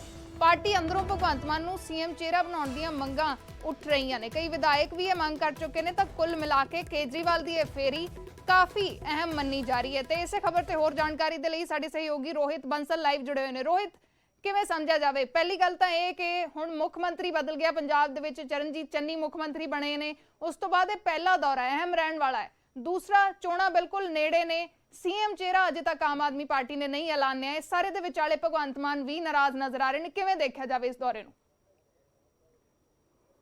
ਜੀ ਬਿਲਕੁਲ ਅਰਸ਼, ਜੇਕਰ ਗੱਲ ਕਰੀ ਜਾਵੇ ਭਗਵੰਤ ਮਾਨ ਦੀ ਨਾਰਾਜ਼ਗੀ ਦੀ ਤਾਂ ਭਗਵੰਤ ਮਾਨ ਪਿਛਲੇ ਕਾਫੀ ਲੰਮੇ ਸਮੇਂ ਤੋਂ ਕਿਸੇ ਵੀ ਪਾਰਟੀ ਦੀ ਗਤੀਵਿਧੀ ਦੇ ਵਿੱਚ ਨਜ਼ਰ ਨਹੀਂ ਆ ਰਹੇ। ਪਿਛਲੀ ਫੇਰੀ ਦੇ ਦੌਰਾਨ ਜਦੋਂ ਸੇਵਾ ਸਿੰਘ ਸੇਖਵਾਂ ਨੂੰ ਸ਼ਾਮਲ ਕੀਤਾ ਜਾਂਦਾ ਉਸ ਸਮੇਂ ਵੀ ਭਗਵੰਤ ਮਾਨ ਕੇਜਰੀਵਾਲ ਦੇ ਨਾਲ ਖੜੇ ਜ਼ਰੂਰ ਦਿਖਾਈ ਦਿੱਤੇ, ਪਰ ਲੱਗਦਾ ਹੈ ਕਿ ਦਿਲ ਮਿਲਦੇ ਨਜ਼ਰ ਨਹੀਂ ਆਏ, ਮਿਲ ਜ਼ਰੂਰ ਲਏ।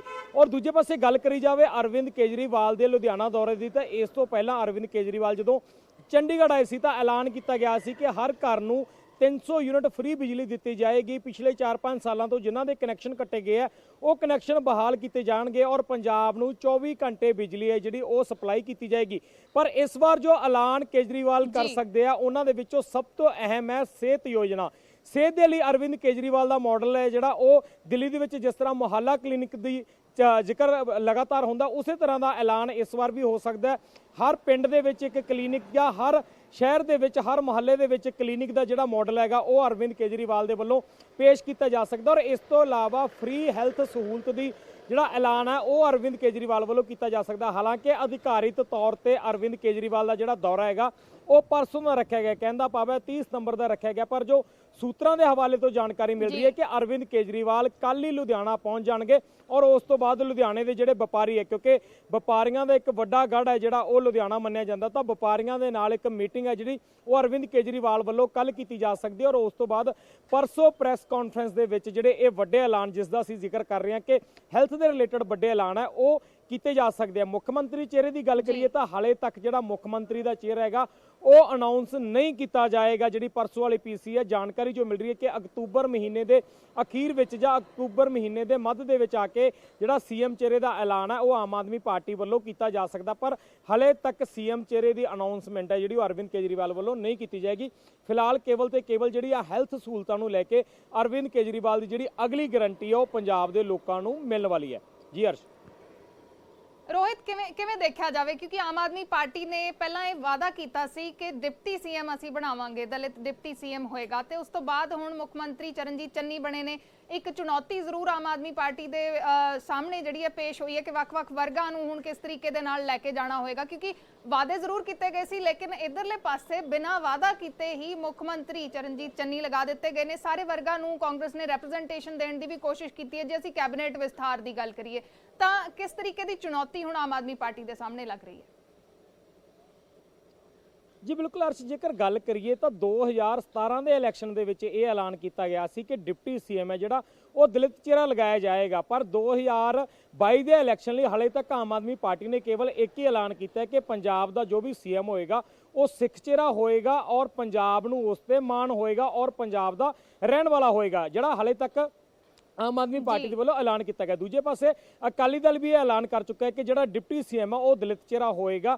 ਤਾਂ ਕਾਂਗਰਸ ਨੇ ਇੱਕ ਜਿਹੜਾ ਐਸਸੀ ਚਿਹਰਾ ਹੈਗਾ ਉਹ ਇੱਕ ਸੀਐਮ ਦੇ ਚਿਹਰੇ ਤੇ ਲਗਾ ਦਿੱਤਾ, ਤਾਂ ਇਸ ਦੇ ਨਾਲ ਇੱਕ ਬੈਨੀਫਿਟ ਮਿਲਦਾ ਜ਼ਰੂਰ ਨਜ਼ਰ ਆਏਗਾ। ਪਰ ਦੂਜੇ ਪਾਸੇ ਦੂਸਰੀਆਂ ਪਾਰਟੀਆਂ ਲਈ ਵੀ ਚੈਲੰਜ ਰਹਿਣ ਵਾਲਾ, ਜਦੋਂ ਬੀਜੇਪੀ ਵੀ ਇਹ ਕਹਿ ਚੁੱਕੀ ਹੋਵੇ ਕਿ ਸਾਡਾ ਜਿਹੜਾ ਸੀਐਮ ਹੋਏਗਾ ਉਹ ਐਸਸੀ ਸਮਾਜ ਚੋਂ ਆਏਗਾ ਔਰ ਦੂਜੇ ਪਾਸੇ ਅਕਾਲੀ ਦਲ ਕਹਿ ਚੁੱਕਾ ਹੋਵੇ ਕਿ ਸਾਡਾ ਜਿਹੜਾ ਡਿਪਟੀ ਸੀਐਮ ਹੋਏਗਾ ਉਹ ਐਸਸੀ ਸਮਾਜ ਚੋਂ ਹੋਏਗਾ, ਤਾਂ ਅਜਿਹੇ ਦੇ ਵਿੱਚ ਇਹ ਦੇਖਣਾ ਬੇहद ਖਾਸ ਰਹਿਣ ਵਾਲਾ ਹੈ ਕਿ ਆਮ ਆਦਮੀ ਪਾਰਟੀ ਹੁਣ ਇਸ ਚੀਜ਼ ਦਾ ਤੋੜ ਕੀ ਲੱਭੇਗੀ ਕਿ ਆਮ ਆਦਮੀ ਪਾਰਟੀ ਵੱਲੋਂ ਵੀ ਕੋਈ ਐਸਸੀ ਸਮਾਜ ਦੇ ਵਿੱਚੋਂ ਹੀ ਕਿਸੇ ਵਿਅਕਤੀ ਨੂੰ ਸੀਐਮ ਦਾ ਚਿਹਰਾ ਅਨਾਉਂਸ ਕੀਤਾ ਜਾਏਗਾ ਜਾਂ ਆਮ ਆਦਮੀ ਪਾਰਟੀ ਦੇ ਵੱਲੋਂ ਕਿਸ ਤਰ੍ਹਾਂ ਦੇ ਐਲਾਨ ਕੀਤੇ ਜਾਂਦੇ ਨੇ ਐਸਸੀ ਸਮਾਜ ਦੇ ਲਈ, ਤਾਂ ਉਹ ਜਿਸ ਚੀਜ਼ ਦੇ ਨਾਲ ਜਿਹੜੀ ਅਸੀਂ ਕਹ ਲਈਏ ਕਿ ਵੋਟ ਦੀ ਰਾਜਨੀਤੀ ਆ ਉਸ ਨੂੰ ਲੁਭਾਇਆ ਜਾ ਸਕੇ। ਪਰ ਇੱਕ ਵੱਡਾ ਚੈਲੰਜ ਹੈ ਜਿਹੜਾ ਉਹ तमाम ਰਾਜਨੀਤਿਕ ਪਾਰਟੀਆਂ ਦੇ ਸਾਹਮਣੇ ਜ਼ਰੂਰ ਰਹਿਣ ਵਾਲਾ ਹੈ ਕਿ ਕਾਂਗਰਸ ਨੇ ਉਹ ਕਰਕੇ ਦਿਖਾ ਦਿੱਤਾ ਜਿਸ ਚੀਜ਼ ਦਾ ਦਾਅਵਾ ਤੁਸੀਂ ਕਰ ਰਹੇ ਸੀ, ਪਰ ਦੂਜੇ ਪਾਸੇ ਵਿਰੋਧੀ ਧਿਰਾਂ ਸਵਾਲ ਵੀ ਜ਼ਰੂਰ ਚੱਕਦੀਆਂ ਨਜ਼ਰ ਆ ਰਹੀਆਂ ਨੇ ਕਿ 2022 ਦੇ ਵਿੱਚ ਤੁਸੀਂ ਕਿਹੜਾ ਚਿਹਰੇ ਨੂੰ ਅੱਗੇ ਰੱਖੋਗੇ? ਕਿਉਂਕਿ ਜਦੋਂ ਹਰੀਸ਼ ਰਾਵਤ ਦਾ ਬਿਆਨ ਆਉਂਦਾ ਕਿ 2022 ਦੇ ਵਿੱਚ ਜਿਹੜਾ ਸੀਐਮ ਦਾ ਚਿਹਰਾ ਉਹ ਨਵਜੋਤ ਸਿੰਘ ਸਿੱਧੂ ਹੋਏਗਾ, ਤਾਂ ਜਿਹਦੇ ਵਿੱਚ ਵਿਰੋਧੀ ਵੀ ਸਵਾਲ ਚੁੱਕ ਰਹੇ ਸੀ ਕਿ ਕੀ ਇੱਕ ਐਸੀ ਸਮਾਜ ਦੇ ਵਿਅਕਤੀ ਨੂੰ ਡਮੀ ਫੇਸ ਦੇ ਤੌਰ ਤੇ ਯੂਜ਼ ਕੀਤਾ ਜਾ ਰਿਹਾ ਜਾਂ ਇਸ ਨੂੰ ਤੁਸੀਂ ਪਰਮਾਨੈਂਟ ਸੀਐਮ ਦੇ ਤੌਰ ਤੇ ਯੂਜ਼ ਕਰੋਗੇ? ਸੋ ਇਹ ਦੇਖਣਾ ਬੇहद ਖਾਸ ਰਹੇਗਾ। ਜੀ ਠੀਕ ਹੈ ਰੋਹਿਤ, ਫਿਲਹਾਲ ਸ਼ੁਕਰੀਆ ਪੂਰੀ ਜਾਣਕਾਰੀ ਦੇ ਲਈ। ਤਾਂ ਅਰਵਿੰਦ ਕੇਜਰੀਵਾਲ ਦਾ ਪੰਜਾਬ ਦੌਰਾ ਹੈ। ਮੁੱਖ ਮੰਤਰੀ ਚਰਨਜੀਤ ਚੰਨੀ ਜਦ ਤੋਂ ਉਹਨਾਂ ਨੇ ਸਹੁੰ ਚੁੱਕੀ ਹੈ ਉਸ ਤੋਂ ਬਾਅਦ ਇਹ ਪਹਿਲਾ ਦੌਰਾ ਹੈ ਅਰਵਿੰਦ ਕੇਜਰੀਵਾਲ ਦਾ। ਆਮ ਆਦਮੀ ਪਾਰਟੀ ਦੇ ਸੁਪਰੀਮੋ ਨੇ ਲੁਧਿਆਣਾ ਪਹੁੰਚਣਗੇ ਪਰਸੋਂ। ਹਾਲਾਂਕਿ ਇਹ ਵੀ ਕਿਹਾ ਜਾ ਰਿਹਾ ਕਿ ਸ਼ਾਇਦ ਕੱਲ ਹੀ ਲੁਧਿਆਣਾ ਪਹੁੰਚ ਜਾਣਗੇ। ਪਰਸੋਂ ਜਿਹੜਾ ਉੱਥੇ ਕਾਰਜਕ੍ਰਮ ਜਿਹੜਾ ਉਹਨਾਂ ਦਾ ਰੱਖਿਆ ਗਿਆ ਪ੍ਰੋਗਰਾਮ, ਉਸ ਦੇ ਵਿੱਚ ਕੋਈ ਵੱਡੇ ਐਲਾਨ ਹੋ ਸਕਦੇ ਨੇ। ਪਹਿਲਾਂ 300 ਯੂਨਿਟ ਮੁਫਤ ਬਿਜਲੀ ਦਾ ਵਾਅਦਾ ਆਮ ਆਦਮੀ ਪਾਰਟੀ ਦੇ ਵੱਲੋਂ ਕੀਤਾ ਗਿਆ, ਚੁਣਾਵੀ ਵਾਅਦਾ ਕੀਤਾ ਗਿਆ, ਤੇ ਹੁਣ ਉਸ ਤੋਂ ਬਾਅਦ ਸਿਹਤ ਸਹੂਲਤਾਂ ਨੂੰ ਲੈ ਕੇ ਕੋਈ ਵੱਡਾ ਵਾਅਦਾ ਆਮ ਆਦਮੀ ਪਾਰਟੀ ਦੇ ਵੱਲੋਂ ਕੀਤਾ ਜਾ ਸਕਦਾ ਹੈ। ਹਾਲਾਂਕਿ ਇਹ ਵੀ ਦੇਖਣਾ ਅਹਿਮ ਹੋਏਗਾ ਕਿ ਚਰਨਜੀਤ ਚੰਨੀ ਜਦ ਤੋਂ ਮੁੱਖ ਮੰਤਰੀ ਬਣੇ ਨੇ ਤਾਂ ਕਿਹੋ ਜਿਹੀ ਚੁਣੌਤੀ ਆਮ ਆਦਮੀ ਪਾਰਟੀ ਦੇ ਅੱਗੇ ਹੈ ਕਿ ਵੱਖ-ਵੱਖ ਵਰਗਾਂ ਨੂੰ ਉਸ ਤਰੀਕੇ ਦੇ ਨਾਲ ਰਿਪਰੈਜ਼ੈਂਟੇਸ਼ਨ ਦੇਣ ਦੇ ਲਈ ਜਾਂ ਉਹਨਾਂ ਦੇ ਲਈ ਕੋਈ ਸਹੂਲਤਾਂ ਦੇ ਐਲਾਨ ਆਮ ਆਦਮੀ ਪਾਰਟੀ ਦੇ ਵੱਲੋਂ ਕੀਤੇ ਜਾਂਦੇ ਨੇ। ਇਹ ਵੀ ਦੇਖਣ ਵਾਲਾ ਬੇहद ਅਹਿਮ ਰਹੇਗਾ। ਫਿਲਹਾਲ ਚੋਣਾਂ ਸਿਰ ਤੇ ਨੇ, 2022 ਦੀਆਂ ਚੋਣਾਂ ਬਿਲਕੁਲ ਨੇੜੇ ਨੇ, ਤਕਰੀਬਨ 3 ਮਹੀਨੇ ਬਚੇ ਨੇ ਤੇ ਇਸ ਦੇ ਵਿਚਾਲੇ ਹੁਣ ਐਕਟੀਵਿਟੀ ਹੈ ਜਿਹੜੀ ਵੱਖ-ਵੱਖ ਪਾਰਟੀਆਂ ਨੇ ਆਪਣੀਆਂ ਸਰਗਰਮੀਆਂ ਤੇਜ਼ ਕਰ ਦਿੱਤੀਆਂ ਨੇ।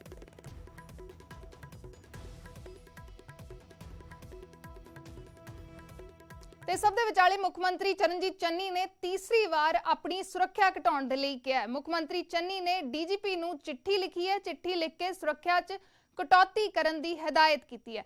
ਪਹਿਲਾਂ ਵੀ 2 ਵਾਰ ਸੁਰੱਖਿਆ ਘਟਾਉਣ ਦੇ ਲਈ ਮੁੱਖ ਮੰਤਰੀ ਕਹਿ ਚੁੱਕੇ ਨੇ। ਸੀਐਮ ਨੇ ਮੰਤਰੀਆਂ ਨੂੰ ਵੀ ਸਿਕਿਉਰਿਟੀ ਘੱਟ ਕਰਨ ਦੀ ਹਦਾਇਤ ਦਿੱਤੀ ਹੈ। ਪਿਛਲੇ ਦਿਨਾਂ ਦੇ ਵਿੱਚ ਸੀਐਮ ਦੇ ਜਿਹੜੇ ਬਿਆਨ ਵੀ ਸਾਹਮਣੇ ਆਏ ਸੀ ਉਹਨਾਂ ਦੇ ਵਿੱਚ ਵੀ ਉਹਨਾਂ ਨੇ ਵਾਰ-ਵਾਰ ਕਿਹਾ ਸੀ ਕਿ ਮੈਨੂੰ ਇੰਨੀ ਸਿਕਿਉਰਿਟੀ ਦੀ ਲੋੜ ਨਹੀਂ ਹੈ, ਮੈਨੂੰ ਕੀ ਹੋ ਜਾਣਾ ਹੈ। ਕਈ ਵੀਡੀਓਜ਼ ਵੀ ਸਾਹਮਣੇ ਆਏ ਸੀ ਜਿਸ ਦੇ ਵਿੱਚ ਉਹ ਆਪਣੇ ਸੁਰੱਖਿਆ ਕਰਮੀਆਂ ਨੂੰ ਪਾਸੇ ਕਰਦੇ ਨਜ਼ਰ ਆਏ ਸੀ ਕਿ ਮੈਨੂੰ ਕੁਝ ਨਹੀਂ ਹੋਣ ਲੱਗਾ, ਤੁਸੀਂ ਪਾਸੇ ਹੋ। ਇਹੋ ਜਿਹੀਆਂ ਤਸਵੀਰਾਂ ਵੀ ਸਾਹਮਣੇ ਆਈਆਂ ਸੀ। ਇਹ ਤਸਵੀਰਾਂ ਤੁਹਾਡੀ ਸਕਰੀਨ ਤੇ ਨੇ ਜਦੋਂ ਆਪਣੀ ਸਿਕਿਉਰਿਟੀ ਨੂੰ ਪਾਸੇ ਕਰਦੇ ਵੀ ਨਜ਼ਰ ਆਏ ਸੀ। ਫਿਰ ਉਹਨਾਂ ਨੇ ਵਿਦਿਆਰਥੀਆਂ ਦੇ ਵਿਚਾਲੇ ਇਹ ਗੱਲਬਾਤ ਰੱਖੀ ਕਿ ਮੈਨੂੰ ਇੰਨੀ ਸਿਕਿਉਰਿਟੀ ਦੀ ਲੋੜ ਨਹੀਂ ਹੈ, ਮੇਰੇ ਉੱਤੇ 1000 ਬੰਦੇ ਨੂੰ ਲਗਾਇਆ ਹੋਇਆ ਹੈ ਮੁੱਖ ਮੰਤਰੀ ਦੇ ਉੱਤੇ, ਤੇ ਮੈਨੂੰ ਇੰਨੀ ਸਿਕਿਉਰਿਟੀ ਦੀ ਲੋੜ ਨਹੀਂ ਹੈ। ਮੈਨੂੰ ਕੀ ਜ਼ਰੂਰਤ ਹੈ ਕਿ ਮੈਂ ਇਹਨਾਂ ਸਾਰਿਆਂ ਦੇ ਵਿੱਚ ਕਟੌਤੀ ਕਰਨਾ ਚਾਹੁੰਦਾ। ਤਾਂ ਇੱਕ ਵਾਰ ਫਿਰ ਮੁੱਖ ਮੰਤਰੀ ਨੇ ਇਸ ਨੂੰ ਲੈ ਕੇ ਡੀਜੀਪੀ ਨੂੰ ਚਿੱਠੀ ਲਿਖੀ ਹੈ, ਨਿਰਦੇਸ਼ ਦਿੱਤੇ ਨੇ ਕਿ ਉਹਨਾਂ ਦਾ ਸੁਰੱਖਿਆ ਅਮਲਾ ਘਟਾਇਆ ਜਾਏ।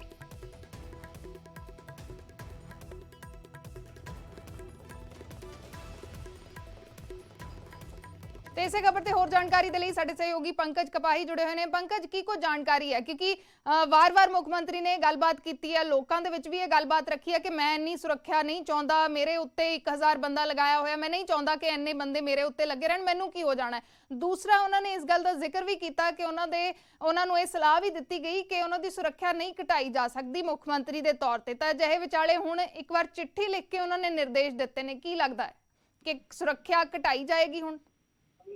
ਦੇਖੋ, ਪੰਜਾਬ ਦੇ ਵਿੱਚ ਅਮੂਮਨ ਅਸੀਂ ਦੇਖਦੇ ਹਾਂ VVIP ਕਲਚਰ ਹੁੰਦਾ ਵਾ, ਚਾਹੇ ਕਿਸੇ ਨੂੰ ਚੇਅਰਮੈਨ ਲਗਾ ਦਿੱਤਾ ਜਾਵੇ ਜਾਂ ਵੈਸੇ ਹੀ ਸਿਕਿਉਰਿਟੀ ਦੀ ਮੰਗ ਜਿਹੜਾ ਵਾ तमाम ਲੀਡਰ ਕਰਦੇ ਹੋਏ ਨਜ਼ਰ ਆਉਂਦੇ ਨੇ। ਲੇਕਿਨ ਦੂਜੇ ਪਾਸੇ ਮੁੱਖ ਮੰਤਰੀ ਚਰਨਜੀਤ ਸਿੰਘ ਚੰਨੀ ਹੋਰਾਂ ਦਾ ਇੱਕ ਸਾਦਾ ਰਵੱਈਆ ਦੇਖਣ ਨੂੰ ਮਿਲ ਰਿਹਾ ਵਾ। ਉਹ ਚਾਹੁੰਦੇ ਨੇ ਕਿ ਲੋਕਾਂ ਦੇ ਨਾਲ ਸਿੱਧਾ ਜੁੜਿਆ ਜਾ ਸਕੇ ਔਰ ਲੋਕਾਂ ਨੂੰ ਜਿਹੜਾ ਵਾ ਸਿਕਿਉਰਿਟੀ ਦੀ ਵਜ੍ਹਾ ਕਰਕੇ ਖੱਜਲ ਖਰਾਬੀ ਨਾ ਹੋਣੀ ਪਵੇ, ਕਿਉਂਕਿ ਅਮੂਮਨ ਅਸੀਂ ਦੇਖ ਰਹੇ ਹਾਂ ਕਿ ਚਰਨਜੀਤ ਸਿੰਘ ਚੰਨੀ ਮੁੱਖ ਮੰਤਰੀ ਬਣਨ ਤੋਂ ਬਾਅਦ ਐਕਸ਼ਨ ਮੋਡ 'ਚ ਨਜ਼ਰ ਆ ਰਹੇ ਨੇ। ਇੱਕ ਤੋਂ ਬਾਅਦ ਇੱਕ ਜਿਹੜੇ ਨੇ ਉਹਨਾਂ ਦੀਆਂ ਫੇਰੀਆਂ ਹੋ ਰਹੀਆਂ, ਤਾਂ ਇਸੇ ਵਜ੍ਹਾ ਕਰਕੇ ਅਸੀਂ ਦੇਖਦੇ ਹਾਂ ਕਿ ਕਈ ਥਾਵਾਂ ਤੇ ਜਿੱਥੇ ਜਾਣਾ ਹੁੰਦਾ ਉੱਥੇ ਕਾਫਲੇ ਪਹਿਲਾਂ ਦੇ ਸੁਰੱਖਿਆ ਦੇ 1000 ਤੋਂ ਜ਼ਿਆਦਾ ਇੰਤਜ਼ਾਮ ਹੋ ਜਾਂਦਾ ਹੈ। ਤਾਂ ਚਰਨਜੀਤ ਸਿੰਘ ਚੰਨੀ ਲਗਾਤਾਰ ਡੀਜੀਪੀ ਨੂੰ ਇਸ ਗੱਲ ਦਾ ਜ਼ਿਕਰ ਕਰ ਰਹੇ ਨੇ, ਮੰਗ ਕਰ ਰਹੇ ਨੇ ਕਿ ਉਹਨਾਂ ਦੀ ਸਿਕਿਉਰਿਟੀ ਘਟਾਈ ਜਾਵੇ, ਉਹਨਾਂ ਨੂੰ ਕਿਸੇ ਵੀ ਤਰੀਕੇ ਨਾਲ ਜਾਨ ਤੋਂ ਮਾਰਨ ਦਾ ਜਾਂ ਕਿਸੇ ਤਰੀਕੇ ਦਾ ਕੋਈ ਖਤਰਾ ਨਹੀਂ ਹੈ। ਹਾਲਾਂਕਿ ਦੂਜੇ ਪਾਸੇ ਜੋ ਏਜੰਸੀਆਂ ਹੁੰਦੀਆਂ ਨੇ ਉਹ ਲਗਾਤਾਰ ਇਸ ਗੱਲ ਦੇ ਹੱਕ ਦੇ ਵਿੱਚ ਨਹੀਂ ਨੇ ਕਿ ਮੁੱਖ ਮੰਤਰੀ ਦੀ ਸਿਕਿਉਰਿਟੀ ਹਟਾਈ ਜਾਵੇ, ਕਿਉਂਕਿ ਪਹਿਲਾਂ ਵੀ ਇੱਕ ਮੁੱਖ ਮੰਤਰੀ ਜਿਹੜੇ ਨੇ ਉਹਨਾਂ ਨੂੰ ਅੱਤਵਾਦੀਆਂ ਵੱਲੋਂ ਉਡਾ ਦਿੱਤਾ ਗਿਆ ਸੀਗਾ, ਮਾਰ ਦਿੱਤਾ ਗਿਆ ਸੀਗਾ ਔਰ ਅਮੂਮਨ ਧਮਕੀਆਂ ਮਿਲ ਰਹੀਆਂ ਨੇ, ਕਿਉਂਕਿ ਸਿੱਖ ਫੋਰ ਜਸਟਿਸ ਵੀ ਲਗਾਤਾਰ ਟੈਲੀਫੋਨ ਕਰਕੇ ਜਿਹੜਾ ਵਾ ਉਹ ਚਰਨਜੀਤ ਸਿੰਘ ਚੰਨੀ ਹੋਰਾਂ ਨੂੰ ਹੁਣ ਧਮਕੀ ਦੇ ਰਿਹਾ ਵਾ। ਤਾਂ ਜਿਹੇ 'ਚ ਕਿਸੇ ਵੀ ਤਰੀਕੇ ਨਾਲ ਸੁਰੱਖਿਆ 'ਚ ਕੋਈ ਕੁਟੈਤੀ ਨਾ ਹੋਵੇ, ਇਸੇ ਵਜ੍ਹਾ ਕਰਕੇ ਅਜੇ ਸਿਕਿਉਰਿਟੀ ਨਹੀਂ ਘਟਾਈ ਜਾ ਰਹੀ। ਲੇਕਿਨ ਮੁੱਖ ਮੰਤਰੀ ਚਰਨਜੀਤ ਸਿੰਘ ਚੰਨੀ ਇਸ ਗੱਲ ਦਾ ਮੰਗ ਜ਼ਰੂਰ ਕਰ ਰਹੇ ਨੇ ਕਿ ਉਹਨਾਂ ਦੀ ਸੁਰੱਖਿਆ ਦੇ ਵਿੱਚ ਕਟੌਤੀ ਕੀਤੀ ਜਾਵੇ। ਜੀ ਸ਼ੁਕਰੀਆ ਪੰਕਜ ਪੂਰੀ ਜਾਣਕਾਰੀ ਦੇ ਲਈ। ਤਾਂ ਮੁੱਖ ਮੰਤਰੀ ਲਗਾਤਾਰ ਇਹ ਕਹਿੰਦੇ ਨਜ਼ਰ ਆ ਰਹੇ ਨੇ ਕਿ ਮੈਂ ਇੰਨੀ ਸੁਰੱਖਿਆ ਨਹੀਂ ਚਾਹੁੰਦਾ, ਇੰਨੇ ਸੁਰੱਖਿਆ ਕਰਮੀ ਮੇਰੇ ਉੱਤੇ ਹੀ ਲਗਾ ਦਿੱਤੇ ਜਾਣ, ਮੈਂ ਇਸ ਦੇ ਨਾਲ ਰਾਜ਼ੀ ਨਹੀਂ ਆ, ਮੈਂ ਆਪਣੀ ਸੁਰੱਖਿਆ ਘਟਾਉਣਾ ਚਾਹੁੰਦਾ। ਨਾਲ ਹੀ ਮੰਤਰੀਆਂ ਨੂੰ ਵੀ ਉਹਨਾਂ ਨੇ ਸਲਾਹ ਦਿੱਤੀ ਹੈ ਕਿ ਉਹ ਵੀ ਆਪਣੀ ਸੁਰੱਖਿਆ ਜਿਹੜੀ ਆ ਉਸ ਨੂੰ ਘਟਾਉਣ, ਆਪਣੇ ਸੁਰੱਖਿਆ ਕਰਮੀ ਆ ਜਿਹੜੇ ਉਹ ਘਟਾਉਣ। ਤਾਂ ਹੁਣ ਇਸ ਨੂੰ ਲੈ ਕੇ ਮੁੱਖ ਮੰਤਰੀ ਨੇ ਡੀਜੀਪੀ ਨੂੰ ਚਿੱਠੀ ਲਿਖ ਕੇ ਨਿਰਦੇਸ਼ ਦਿੱਤੇ ਨੇ ਕਿ ਮੇਰੀ ਸੁਰੱਖਿਆ ਘਟਾਈ ਜਾਵੇ, ਮੇਰਾ ਜਿਹੜਾ ਸੁਰੱਖਿਆ ਅਮਲਾ ਹੈ ਉਹ ਤੁਰੰਤ ਘਟਾਇਆ ਜਾਏ।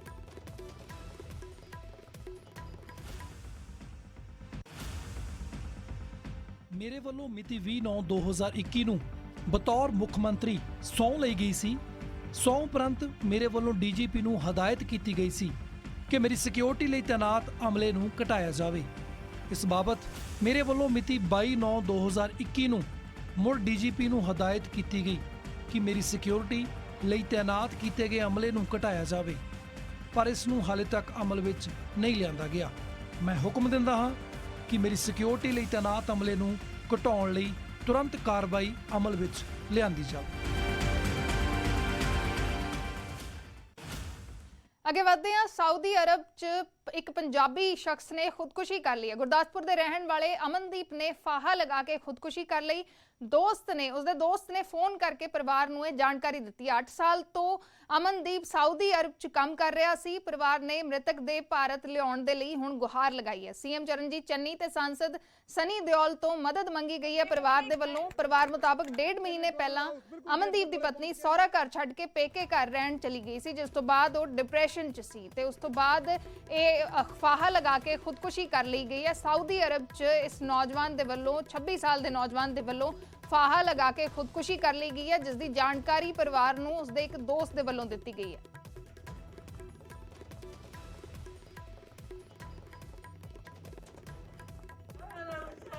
ਭਾਜੀ ਕੋਈ 26-27 ਸਾਲ ਦੇ ਮੇਰੇ ਵਿੱਚ ਹੈਗਾ ਜੀ। ਮੈਰਿਡ ਸੀ? ਹਾਂ ਮੈਰਿਡ ਸੀਗਾ ਜੀ।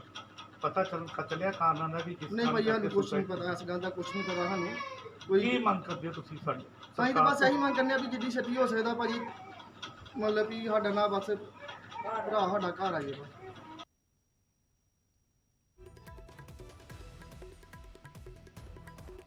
ਤੇ ਇਸੇ ਖਬਰ ਤੇ ਹੋਰ ਜਾਣਕਾਰੀ ਦੇ ਲਈ ਸਾਡੇ ਸਹਿਯੋਗੀ ਬਿਸ਼ੰਬਰ ਬਿੱਟੂ ਜੁੜੇ ਹੋਏ ਨੇ। ਬਿਸ਼ੰਬਰ, ਕੀ ਕੁਝ ਪੂਰੀ ਜਾਣਕਾਰੀ ਹੈ ਇਸ ਪੂਰੇ ਮਾਮਲੇ 'ਚ?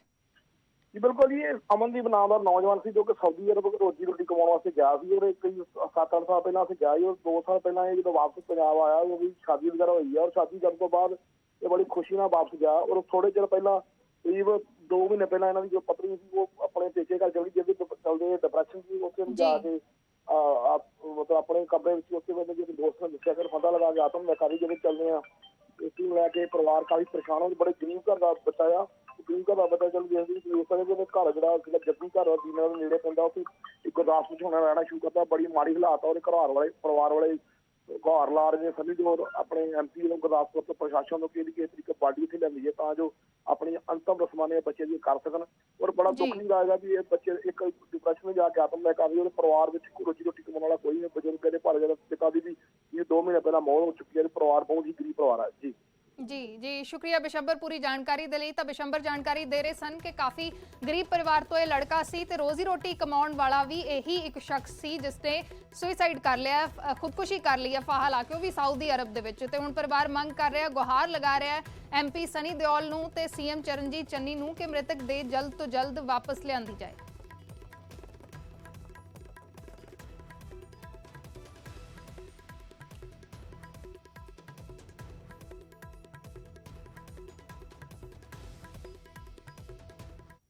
ਤੇ ਉਧਰ ਜੀਨ 'ਚ ਵਾਪਰੇ ਹਾਦਸੇ ਦੀ ਇੱਕ ਹੋਰ ਸੀਸੀਟੀਵੀ ਵੀਡੀਓ ਸਾਹਮਣੇ ਆਈ ਹੈ। ਕੱਲ ਜੀਨ 'ਚ 2 ਕਾਰਾਂ ਵਿਚਾਲੇ ਜ਼ਬਰਦਸਤ ਟੱਕਰ ਹੋਈ ਸੀ। ਤਸਵੀਰਾਂ ਸਾਹਮਣੇ ਆਈਆਂ ਸੀ ਤੇ ਹੁਣ ਇੱਕ ਹੋਰ ਸੀਸੀਟੀਵੀ ਵੀਡੀਓ ਸਾਹਮਣੇ ਆਈ ਹੈ। ਸੜਕ ਤੇ ਖੜੀ ਕਾਰ ਨੂੰ ਪਿੱਛੋਂ ਇੱਕ ਕਾਰ ਨੇ ਟੱਕਰ ਮਾਰੀ ਸੀ ਤੇ ਦੂਸਰੀ ਸੀਸੀਟੀਵੀ ਵੀਡੀਓ ਹੈ ਕਿਸ ਤਰੀਕੇ ਦੇ ਨਾਲ ਇਹ ਹਾਦਸਾ ਵਾਪਰਿਆ, ਕਿੰਨਾ ਭਿਆਨਕ ਇਹ ਹਾਦਸਾ ਸੀ, ਉਸ ਦੀ ਇੱਕ ਹੋਰ ਜਿਹੜੀ ਵੀਡੀਓ ਹੈ ਉਹ ਸਾਹਮਣੇ ਆਈ ਹੈ। ਤਸਵੀਰਾਂ ਦੇ ਵਿੱਚ ਨਜ਼ਰ ਆ ਰਿਹਾ ਕਿ ਕਿਸ ਤਰੀਕੇ ਦਾ ਇਹ ਹਾਦਸਾ ਸੀ, ਬਹੁਤ ਹੀ ਭਿਆਨਕ ਤਰੀਕੇ ਦੇ ਨਾਲ ਜਿਹੜੀ ਟੱਕਰ ਮਾਰੀ ਗਈ। ਇਹ ਤਸਵੀਰਾਂ ਸਾਹਮਣੇ ਆਈਆਂ ਨੇ। ਕੱਲ ਇੱਕ ਵੀਡੀਓ ਸਾਹਮਣੇ ਆਈ ਸੀ ਤੇ ਹੁਣ ਇੱਕ ਹੋਰ ਸੀਸੀਟੀਵੀ ਵੀਡੀਓ ਸਾਹਮਣੇ ਆਈ ਹੈ ਜਿਸ ਦੇ ਵਿੱਚ ਤਸਵੀਰਾਂ ਬੜੀਆਂ ਦਰਦਨਾਕ ਨੇ, ਖੌਫਨਾਕ ਤਸਵੀਰਾਂ ਨੇ। ਤੇ ਤਸਵੀਰਾਂ ਇੱਕ ਹੋਰ ਜਿਹੜੀ ਸੀਸੀਟੀਵੀ ਵੀਡੀਓ ਹੈ ਇਸ ਪੂਰੇ ਮਾਮਲੇ 'ਚ ਸਾਹਮਣੇ ਆਈ ਹੈ। ਕੱਲ ਤਸਵੀਰਾਂ ਆਈਆਂ ਸੀ ਤੇ ਹੁਣ ਉਸ ਤੋਂ ਬਾਅਦ ਇਹ ਦੂਸਰੀ ਵੀਡੀਓ ਹੈ ਜਿਹੜੀ ਇਸ ਪੂਰੇ ਹਾਦਸੇ ਦੀ ਸਾਹਮਣੇ ਆਈ ਹੈ। ਕਾਰ ਬਿਲਕੁਲ ਪਲਟ ਗਈ ਹੈ। ਖੌਫਨਾਕ ਤਸਵੀਰਾਂ ਨੇ ਜੋ ਜਿਸ ਵੀ ਕਿਸੇ ਸ਼ਖਸ ਨੇ ਕੱਲ ਵਾਲੀ ਵੀਡੀਓ ਦੇਖੀ ਸੀ ਉਸ ਤੋਂ ਬਾਅਦ ਇਹ ਵੀਡੀਓ ਖੁਦ ਬਿਆਨ ਕਰ ਰਹੀ ਹੈ ਕਿ ਕਿਸ ਤਰੀਕੇ ਦਾ ਇਹ ਪੂਰਾ ਹਾਦਸਾ ਸੀ।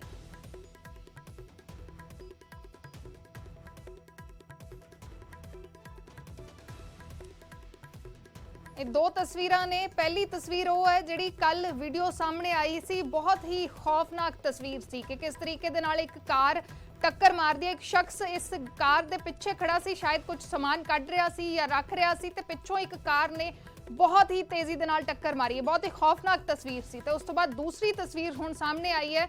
ਸੀਸੀਟੀਵੀ ਤਸਵੀਰਾਂ ਸਾਹਮਣੇ ਆਈਆਂ ਨੇ ਕਿ ਕਾਰ ਕਿਸ ਤਰੀਕੇ ਦੇ ਨਾਲ ਪਲਟੀਆਂ ਮਾਰ ਕੇ ਜਿਹੜਾ ਹੈ ਉਹ ਇੱਕ ਥਾਂ ਤੇ ਜਾ ਕੇ ਰੁਕਦੀ ਹੈ। ਦੂਸਰੀ ਤਸਵੀਰ ਹੁਣ ਸਾਹਮਣੇ ਆਈ ਹੈ, ਸੀਸੀਟੀਵੀ ਵੀਡੀਓ ਸਾਹਮਣੇ ਆਈ ਹੈ। ਖੌਫਨਾਕ ਤਸਵੀਰਾਂ ਨੇ।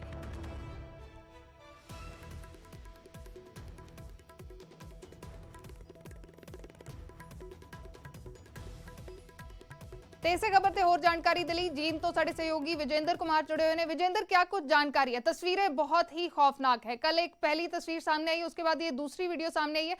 क्या कुछ अभी तक निकल के सामने आया? क्या कुछ कार्रवाई हो रही है इस पूरे मामले में? जी अर्शदीप, देखिए ये जो मामला है हरियाणा के जींद जिले में उचाना कला कस्बे का है, पुराने बस अड्डे का, जहाँ जो 4-5 अध्यापक थे जिनकी ड्यूटी मेवात में थी, वो अपनी ड्यूटी पर जाने की तैयारी कर रहे थे। सामान जो गाड़ी की डिक्की है उसमें रखा जा रहा था, लेकिन अचानक से तेज गति से पीछे से जो वाहन आ रहा था, दूसरी गाड़ी आ रही थी, पजेरो गाड़ी, उसने जबरदस्त जो है टक्कर मारी, जिसके चलते इसमें 5 लोग कुल घायल हुए, जिसमें 4 अध्यापक हैं और एक जो गाड़ी जिसने टक्कर मारी है उसमें सवार था। हादसे की जो पूरा मामला है सीसीटीवी में कैद हो गया। 2 सीसीटीवी फुटेज सामने आई है, जिसमें एक में टक्कर मारते हुए दिखाई दे रही है गाड़ी, दूसरी जो सीसीटीवी फुटेज है उसमें साफ तौर पर देखा जा सकता है कि किस प्रकार 4-5 बार जो है पलटी खाई है। जो गाड़ी ने टक्कर मारने के बाद जिस गाड़ी ने टक्कर मारी है वही उसी गाड़ी ने 4-5 बार जो है पलटी है वो सड़क पर, और जो दूसरी गाड़ी है उसमें जो अध्यापक पीछे खड़े थे वो पूरी तरह से गंभीर रूप से घायल है। 2 रोहतक पीजीआई में इलाज चल रहा है, बाकी जो है उनका हिसार के निजी अस्पताल में उनका इलाज चल रहा है। पुलिस मामले की जांच कर रही है। पुलिस का कहना है कि जो घायल है अभी बयान देने की अवस्था में नहीं है, उसके बाद पुलिस आगामी कार्रवाई करेगी। लेकिन ये जो भीषण जो हादसा है इसने सबको हिलाकर रख दिया है। जबरदस्त जो है टक्कर हुई है, खौफनाक तस्वीरें जो है सामने आई है।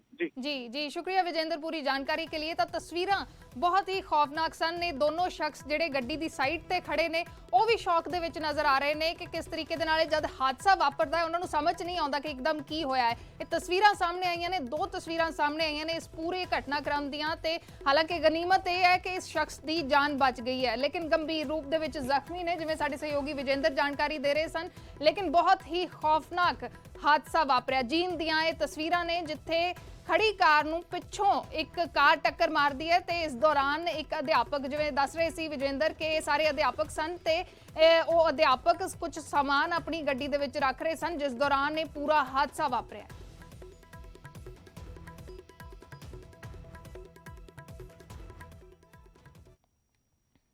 ਕੱਲ ਕਿਸਾਨਾਂ ਦੇ ਵੱਲੋਂ ਭਾਰਤ ਬੰਦ ਦਾ ਸੱਦਾ ਦਿੱਤਾ ਗਿਆ ਸੀ ਤੇ ਬਹੁਤ ਸਾਰੀਆਂ ਜਗ੍ਹਾਵਾਂ ਦੇ ਉੱਤੇ ਚੱਕਾ ਜਾਮ ਕੀਤਾ ਗਿਆ ਸੀ, ਲੇਕਿਨ ਇਸ ਭਾਰਤ ਬੰਦ ਦੇ ਦੌਰਾਨ ਜਲੰਧਰ ਤੋਂ ਹੈਰਾਨ ਕਰ ਦੇਣ ਵਾਲੀਆਂ ਤਸਵੀਰਾਂ ਵੀ ਸਾਹਮਣੇ ਆਈਆਂ ਨੇ, ਜਿੱਥੇ ਪ੍ਰਦਰਸ਼ਨ ਦੀ ਆੜ 'ਚ ਕੁਝ ਸ਼ਰਾਰਤੀ ਅਨਸਰਾਂ ਨੇ ਇੱਕ ਦੁਕਾਨ 'ਚ ਲੁੱਟ ਕੀਤੀ ਹੈ। ਤਸਵੀਰਾਂ ਸੀਸੀਟੀਵੀ 'ਚ ਕੈਦ ਹੋਈਆਂ ਨੇ, ਜਿਸ 'ਚ ਸਾਫ਼ ਦੇਖਿਆ ਜਾ ਸਕਦਾ ਹੈ ਕਿ ਕੁਝ ਲੋਕ ਇੱਕ ਬੰਦ ਪਈ ਦੁਕਾਨ ਦਾ ਸ਼ਟਰ ਤੋੜ ਕੇ ਦੁਕਾਨ ਦੇ ਅੰਦਰ ਵੜ ਕੇ ਸਮਾਨ ਚੋਰੀ ਕਰ ਰਹੇ ਨੇ।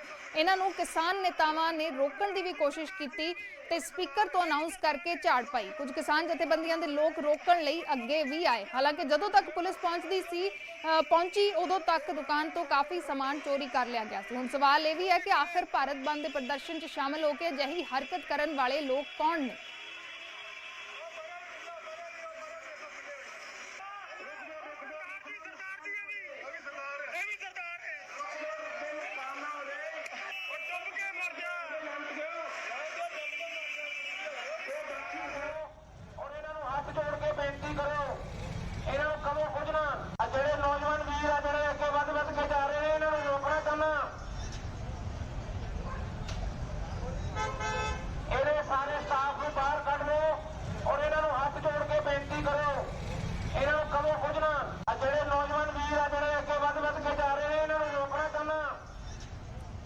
ਤੇ ਖਬਰ ਫਤਿਹਗੜ੍ਹ ਸਾਹਿਬ ਤੋਂ ਹੈ, ਜਿੱਥੇ ਕਿਸਾਨਾਂ ਦੇ ਧਰਨੇ 'ਚ ਅਚਾਨਕ ਮਾਤਮ ਪਸਰ ਗਿਆ, ਜਿੱਥੇ ਇੱਕ ਸਾਲ ਤੋਂ ਧਰਨੇ ਤੇ ਬੈਠੇ ਕਿਸਾਨ ਨੇ ਮੌਤ ਨੂੰ ਗਲੇ ਲਗਾ ਲਿਆ। ਟੋਲ ਪਲਾਜ਼ਾ ਤੇ ਹੀ ਪਾਈਪ ਦੇ ਨਾਲ ਲਟਕ ਕੇ ਆਪਣੀ ਜੀਵਨ ਲੀਲਾ ਸਮਾਪਤ ਕਰ ਲਈ।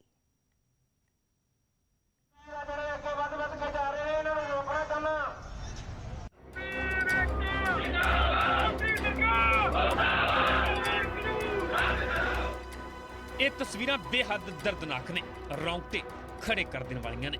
ਤਸਵੀਰਾਂ ਨੇ ਸਮਰਾਲਾ ਕੁਲਾਲ ਟੋਲ ਪਲਾਜ਼ੇ ਦੀਆਂ, ਜਿੱਥੇ ਇੱਕ ਪਾਸੇ ਖੇਤੀ ਕਾਨੂੰਨਾਂ ਖਿਲਾਫ ਪ੍ਰਦਰਸ਼ਨ ਕੀਤਾ ਜਾ ਰਿਹਾ ਸੀ, ਕੇਂਦਰ ਸਰਕਾਰ ਖਿਲਾਫ ਨਾਅਰੇਬਾਜ਼ੀ ਕੀਤੀ ਜਾ ਰਹੀ ਸੀ, ਪਰ ਇਸ ਦੌਰਾਨ ਅਜਿਹੀ ਖਬਰ ਸਾਹਮਣੇ ਆਈ, ਅਜਿਹੀਆਂ ਤਸਵੀਰਾਂ ਕੈਮਰੇ 'ਚ ਕੈਦ ਹੋਈਆਂ, ਜਿਸ ਨੇ ਸਭ ਨੂੰ ਝੰਜੋੜ ਕੇ ਰੱਖ ਦਿੱਤਾ।